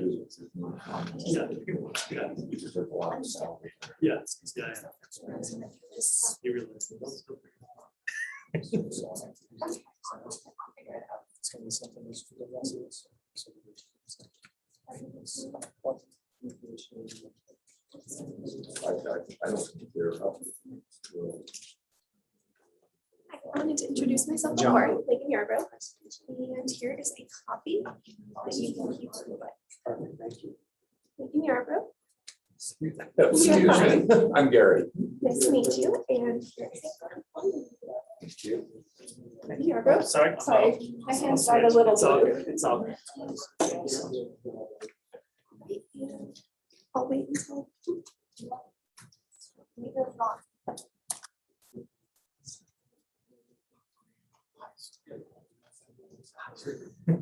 Probably. Yeah.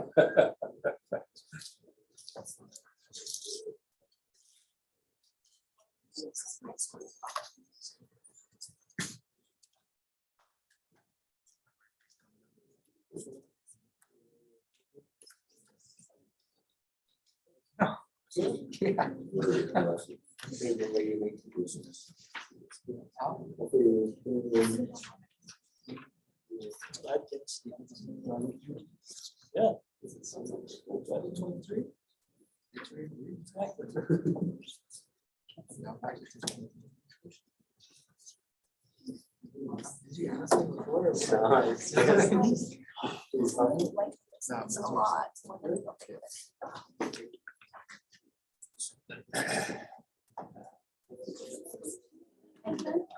It's because of our numbers. We're deemed. If you had no other choice. I thought this was a way nice word. I'm sorry. I thought you'd be weird.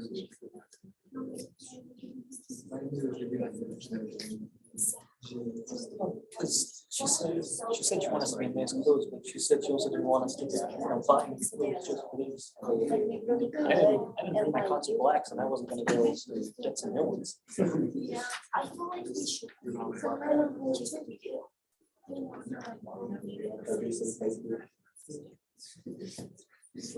I haven't grown since I was 12, so.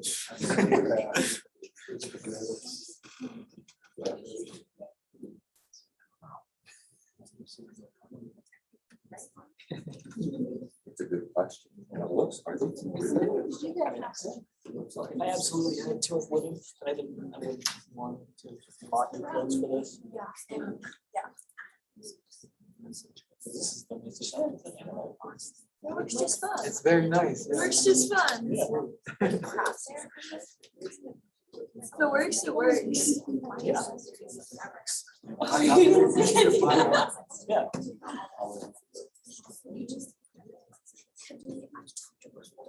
I used to bring my tux with me here when I was in band. Need comes flags. Yeah. Trumpet.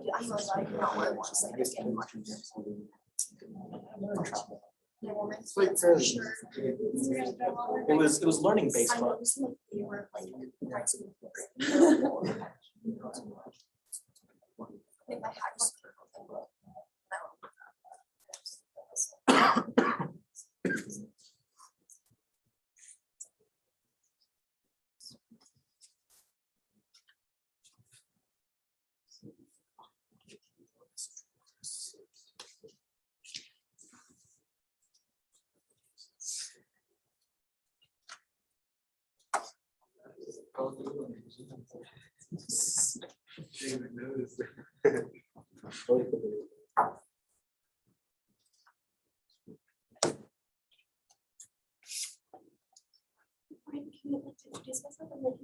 Hello.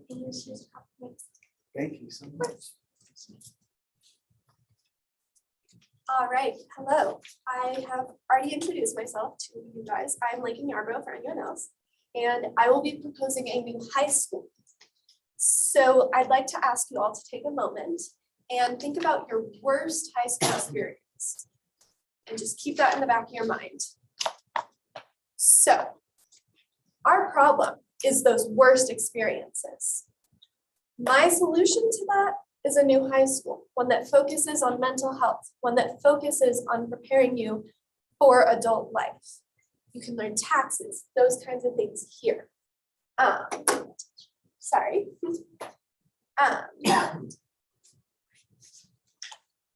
Our goal is to focus on keeping students successful, feeling successful, being better. And I want them to feel prepared for adult life. We'll offer some benefits to help with some of those things, such as dorms and transportation to and from classes, resources to help students find colleges they'd like to go to or career paths, things like that. I know I've struggled in high school to find a career path that I want to follow, and I haven't felt as supported in my high school to find that career. I want to help students feel like they can be who they want to be. And really a main goal is equality and equal opportunities for all of our students here. I know with some of our competition, such as during a high school, there are some issues with equity within the high school and even other schools. Getting equal opportunities to all students. I know that not everyone has all the resources that could help benefit them in high school. And I have been very lucky to have a lot of the resources that I do, but I want to help other people get those resources so they can also succeed. Our plan is to make a profit within the first year, thanks to private investors and grants and things such as that. We also will pair with some local businesses to help students learn how businesses work and how to create relationships with people.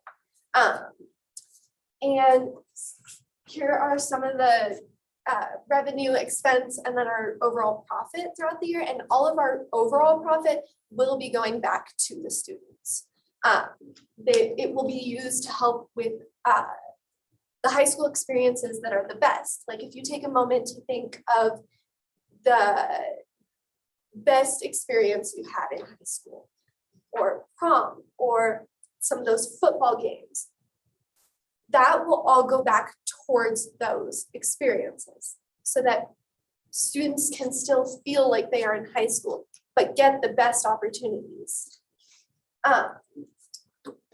Like I said, our main goal is to make sure that all people know they are welcome here, know that this is a good place to be, and really focus on the mental health of students, because over the past few years, mental health has been declining in high schools. And I think that that needs to be addressed. Students need to be able to feel like they can talk to someone. And that's why part of our team is going to be some therapists, and all of the teachers and staff we hire will be people that care about our students, that want to help students succeed in life. And as I mentioned, in some of our competitors, we are struggling with equality and equity and those kinds of things. So we will make sure that we do have those at all times. Some of the things that we will have, including, as I mentioned, the regular high school activities, will be fundraisers to help students understand how, like I mentioned, how a business works, and raise money for the school so they can feel like they are a part of it as well, and they are contributing, becoming part of the group. Some of the major benefits that I will say are the dorms and transportation, because a lot of high schoolers struggle to get around. I didn't get my license until I was like the beginning of this year. I have not been able to experience a lot of the things I wish I could have because I was unable to drive myself from place to place. With this new high school, with this transportation, dorms available for all people to stay in if they need somewhere closer. I mean, I live 45 minutes away. I couldn't go to football games as often as I wanted to, or I couldn't do a lot of the things that I wish I could have because I lived so far away. And so having this helps solve at least some of that problem. It helps solve some of the equity issues where all students have somewhere to stay that is nice, have somewhere to go where they can feel safe. And as you saw with the revenue and expenses, profit, high schools are expensive. But with the grants and scholarships and things like that, we would be able to afford it. And in the business plan, if you turn to that page, you will see there, it goes in more detail. This is just an overall summary.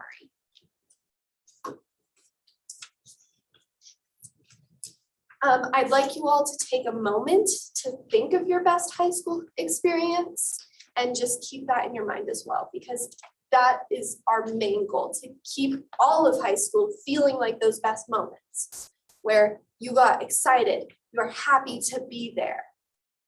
That is what we want. We want kids to be excited to go to school. We want kids to follow their passions, know their passions, because feeling like you don't know where you want to go it kind of sucks. And I think with a new high school, we'd be able to achieve that. That's pretty much the summary of this all. I have a lot more detail in the business plan. I just didn't want to bore you with all of the details. So thank you all for listening. And if you have any questions, please ask. Where are you going to get $50 million from a private investor? Have you figured that out? So that is an issue that I have thought of. But with where we live, a lot of the people here do have more money. And I believe if I found the right investor, I'd be able to achieve that, or more than one investor, not just one, and just accumulate the money as we go. So I was gonna ask, so where are you contemplating building this in Durango or somewhere in the surrounding area from here? So it's in the surrounding area. I found an open kind of ranch area actually, and that's right on the front right here. Oh. I don't know if it's still open anymore, but it was where I was projecting building this because it is a large lot of land. Okay. And it would be able to include all of this. How many students do you think you need to make this viable? I was considering around 1,000 for the first year because that's about how many are at DHS now. There's 1,400 at Durango High School. And if we get 1,000 in the first year, I believe that we'd be able to accumulate more over the years because high schoolers talk, it spreads around. And I think more people would want to go as we go on, which is why the projected finances don't go down. Okay. And then you mentioned in the paper itself that one of the weaknesses of your competitors was that the class sizes were too large. So what do you think your optimal student to teacher ratio would be? Like, so how many kids do you think should be in a classroom in order to have them succeed? I mean, so actually one of the biggest things at this school is there isn't going to be classrooms. okay. It's going to be more like kind of like a giant house Okay. where students can go to teachers if they need help. And like certain teachers will help teach certain things and students know these teachers. And if they if I want to follow a math track, I can go find a teacher that is in the math track that I want to go in and have them help me with an assignment. Whereas all students are getting the same assignments in one class, these students would receive an assignment that is relative to who they are and what they want to do. So it's going to be, you're switching up the way that things are taught. Yeah, these it's days like a new more, style of a school. new technique of teaching so that it would strengthen the students' strengths would be accelerated. Okay. And is there a model specifically? And that's, I think that'd be a good question, because whenever you do go pitch to these investors, you want to show them a model of this style of teaching has been shown to prove these results. Is there a specific model you're branching this new high school off of that you can possibly present to your investors and say, look, this is this method, it's shown to be successful. This is why I'm asking for this method. So I have examples of what is not working, such as the Durango High School. I mean, it works to an extent and it's a good school. We have had improvements throughout the years, but I'm still struggling. I know of many students that are still struggling. And I'd actually I was going to take a survey of just who thinks they're actually succeeding in the school. Because I know of a lot of students who don't feel like they are. And I would invest in finding a technique evidence of the technique as it works. But it's kind of like an office workplace where you have some of the freedom to get some of your stuff done when you have the right resources. Like if you're going to work at the swimming pool, you're not going to sit in an office building. And it's that's kind of how high school feels, where if you don't have, why am I going to math if I want to go to a history major? Or extended math. I mean, you need some, but I don't need to know pre-calc to be a history major. Traditional education doesn't fit everybody. I think that's something that people need to recognize, and obviously anxiety and stress is something that's very viable in today's community and stuff like that. And I think that by thinking of a new way to allow people to become successful in life, I think you're right on that. I think that have you done any research into the grants and stuff like that? Have you looked into any of that stuff? I haven't done a whole ton, but in my appendix, I bring up Jamie Yarbrough over here. She is my mother and she works for the school district. Yeah. So I've actually learned a lot of the information that I know, like my projected revenue and stuff, I kind of based off of her experience with the school. And I did research for building the school itself, but not finding the money. Okay, for sure. Is there, would there be a reason you want to go strictly to high school first and maybe not start out as maybe a preschool or kindergarten? Because I think parents and students will be more open to high school first. And if people see that the high school is working, going to lower levels, because high schoolers can stick up for themselves, whereas younger kids, they can stick up for themselves, but they don't always understand everything. Whereas high schoolers can be like, I want to go to this school. This school seems like the right option for me. And with projected success, obviously, I think seeing the success in high school can show that it will also work for elementary and middle school levels.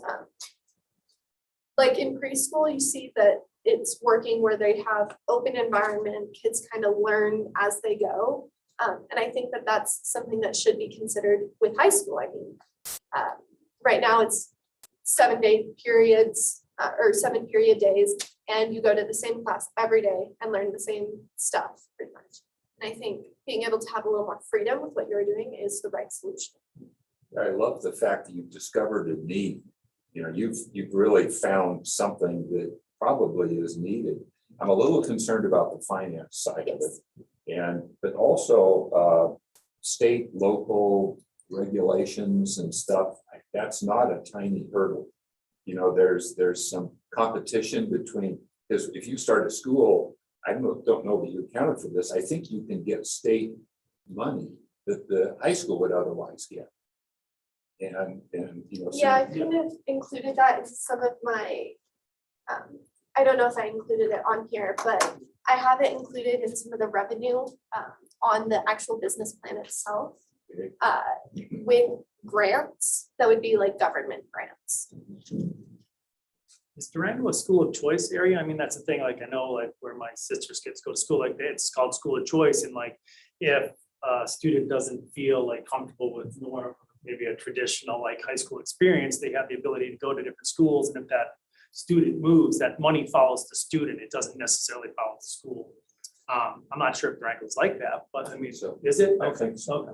Well, so also Durango only has really 2 high schools and then some online options.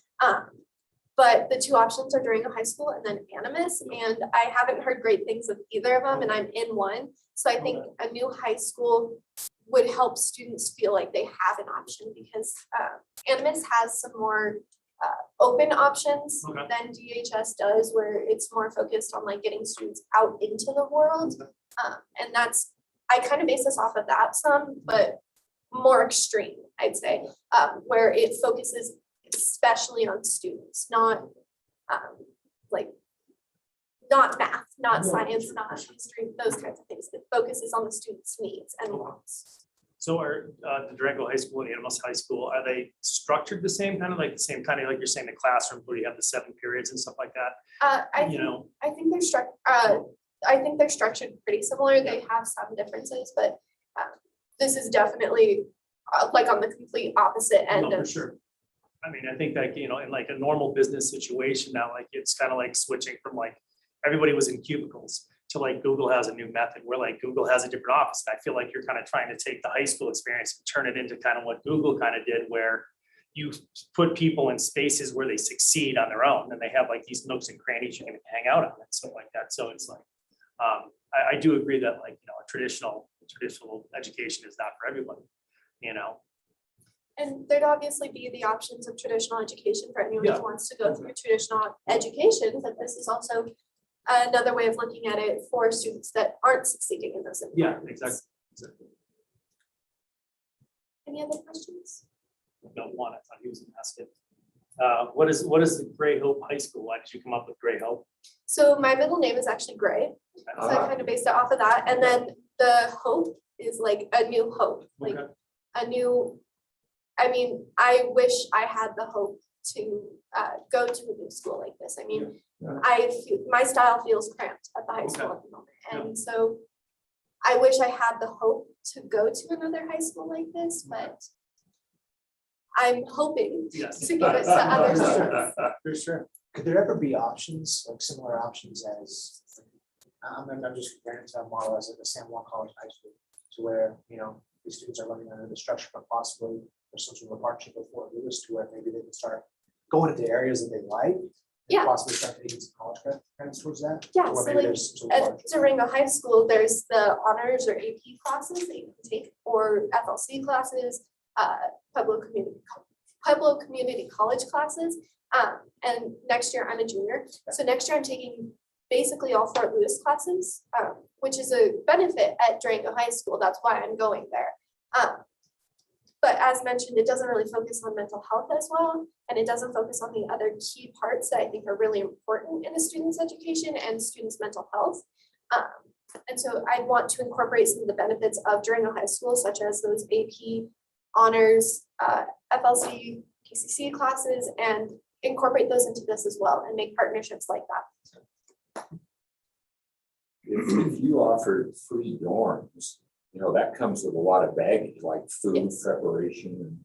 Would you be charging a rent for the dorm rooms or?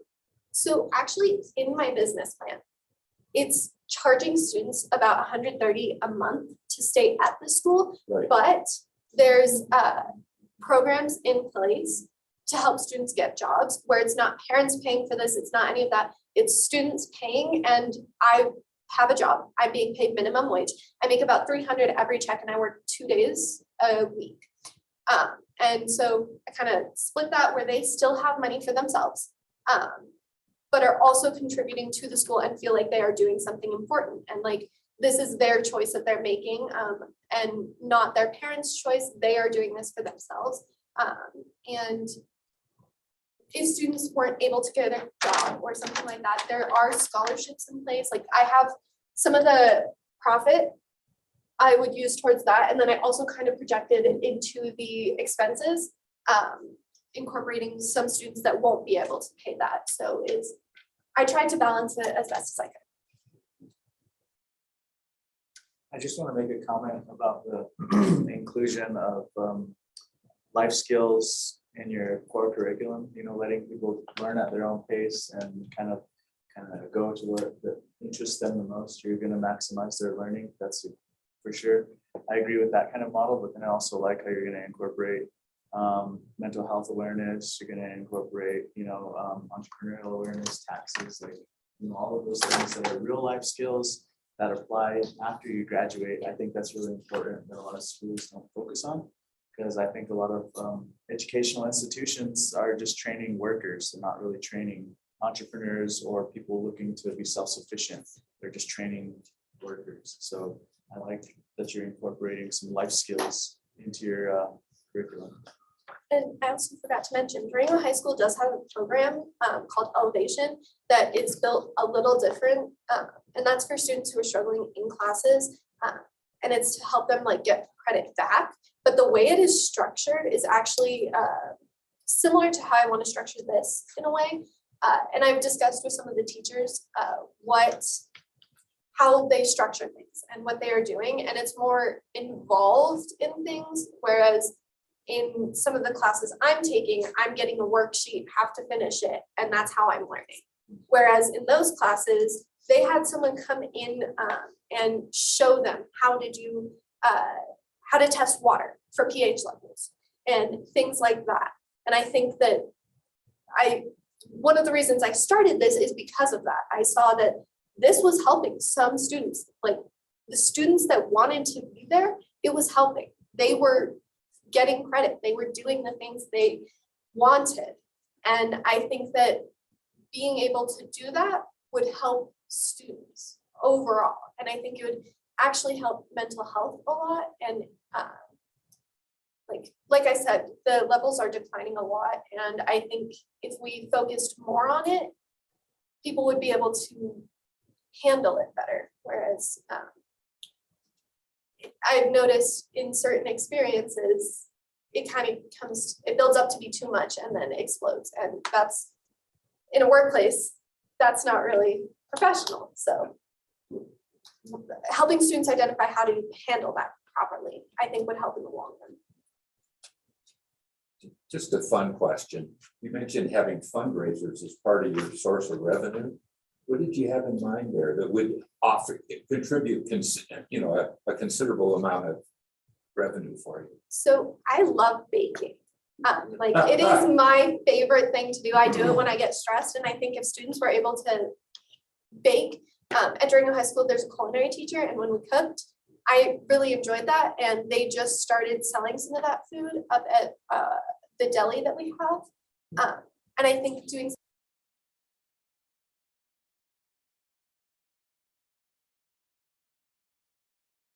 maybe having like academic decathlons and things like that and like fundraise off of that. Like if you want to come, it's $5, but you can do whatever you want. Like I think I'd have the students think of fundraisers, think of what they want to do to raise the money. Any other questions?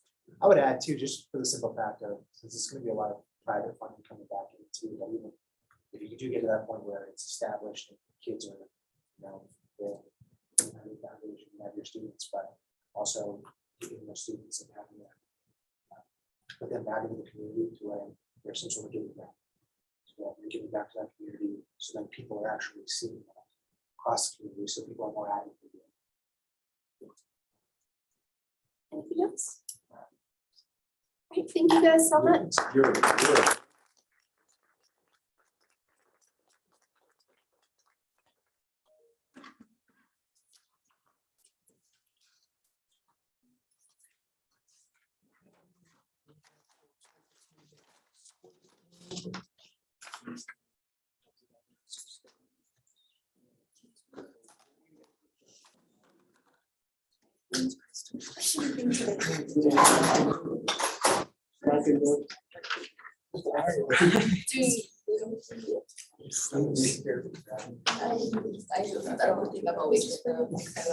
Like 2 hours sleep city. I love how there's like 5 hours in that boat right now. We're just like 3 hours of sleep. Let's go. It's just recording that 3 minutes away.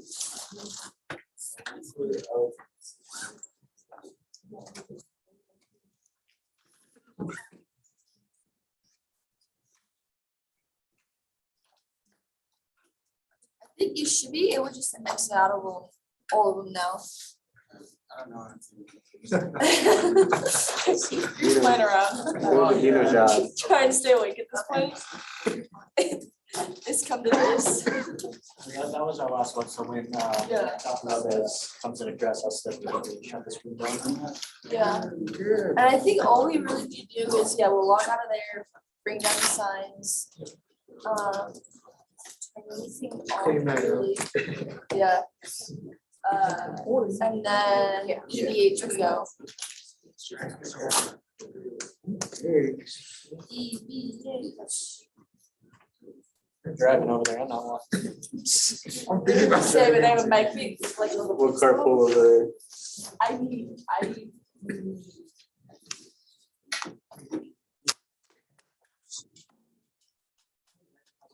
Mirrors and I was like, yeah, I'm driving this morning. It was cold.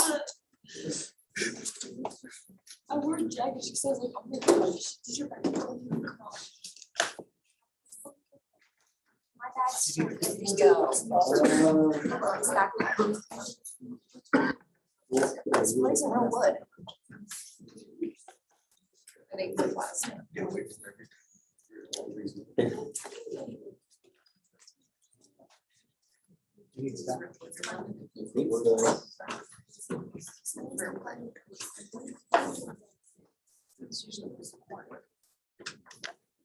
Real estate.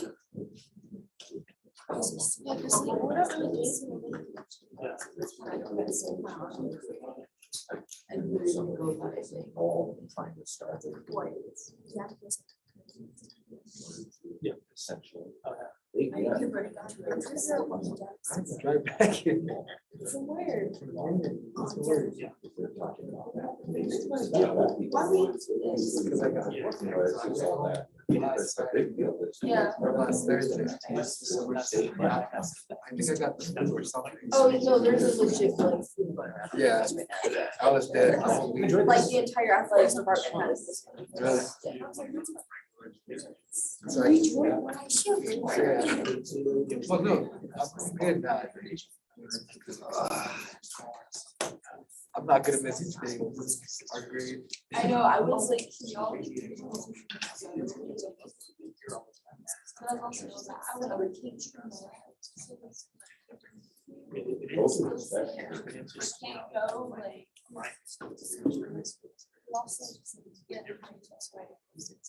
But the good thing, it's 10 pages including the comments. All the charts, it's double space, probably. Probably only about 5 or 6 pages of actual writing. And there's a screen that shows has like 3 sections, like summarize the like event, recommendations. Yeah. And like. Planning it, running it. It's not that, it could be small. It just sucks that we have this picture and then the actual like now and then legit finals. But like, it's fine because she gives us a really, really good study guide before the exam. All short answer questions. Dude, I know, like, cause you should.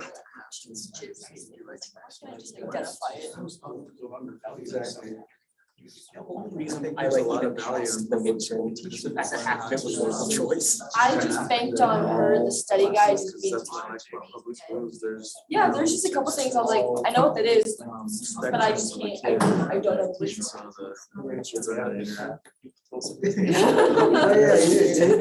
Class, what? And I also think like secondary, it's good to.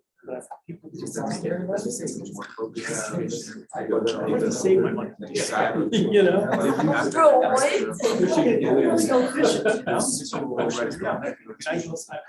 Yeah, but And she sent out the study guide. Yeah, so we. Because he did Hey, in class, right? Yeah. You're not trying to change this, you know, work. It's like, It'll be like. He's got like a space. And then she was like, no, this is public building on it. I'm like, yeah. Tell me, what's on it? I can't keep up with her trying to think notes. I'm too, she's too fast. That's why, I figured out, I don't think we're on something, just be like, hey, this is probably the issue. Other than that. all my time. I stood up and I wasted I'm being a how to communicate. Taking pictures is not worth But, it. No, because I won't go back, I'll forget I did it. That's all I have to do to get by. Because I have to someone class, the only way I kind of will is by taking. It's like, they just don't want to. I don't know. It's totally. I just don't want to listen. There's like a lot of explosion. I go to a different one. So that's when I decided, okay, well, I gotta focus on students, succeed there. And that's when my love of Just school happy really that they're took off, available was when I for was us. out of my. Oh my gosh. for real. Because there's, it's either sink or swim. I'm in her classroom before, and she didn't make those PowerPoints available to us until like after the midterm, because apparently she has students like 5 years ago, she was like just Oh, digital yeah, classes, yeah, she had yeah. PowerPoints on. I mean, that's. I get it, it's hard. I'm not saying he's in his right. Exactly. Just saying, I understand. Simple guidance. Yeah. I'm saying it's right, I'm A lot saying of I times, I'm like, understand. why am I going into this class? Like, literally, it's like, why am I going to Gary treat. Like, All right. right now. Yeah, it's definitely. Oh, it's a hoot. Right on, Gary. I would still go to the mentoring. I don't think they do much of that. Better. That was really Yeah. interesting. Boy, It's a class I'm like. sometimes I'm in the class, in business school class with this. Or am I just trying to get the grade? Yeah. Oh, no. Some of like, honestly. If you want to own your own business. I'm And it's a much taking, higher percentage now than it was. I don't know how 10 to years pronounce his ago. last name. That was the question I asked. If we bill $1,000, Yeah, it is, yeah. We're taking his final therapy. yeah, they have- I love it when like. It's not even a final, it's just an exam. 80% is profit. You know, they just don't have a clue. I'm like, great, I'm not taking it. So it's kind of, I was like, my grade's good. this If I helps illuminate some if I of take those it, watch my issues. grade go down. Them sort it It's out. always the classes that I do really well in, that the Great finals are required, and the classes that I'm always like doing horrible. This one was optional, but if you skip it, you get your grade.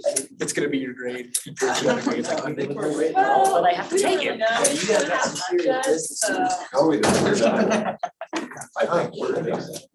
Good job, guys. Hey, how's it going? In consideration. You know, it's one of those, because occasionally a real business comes out of this stuff. We got some merch. I did, some free members. How are you doing? What's happening? You can close it.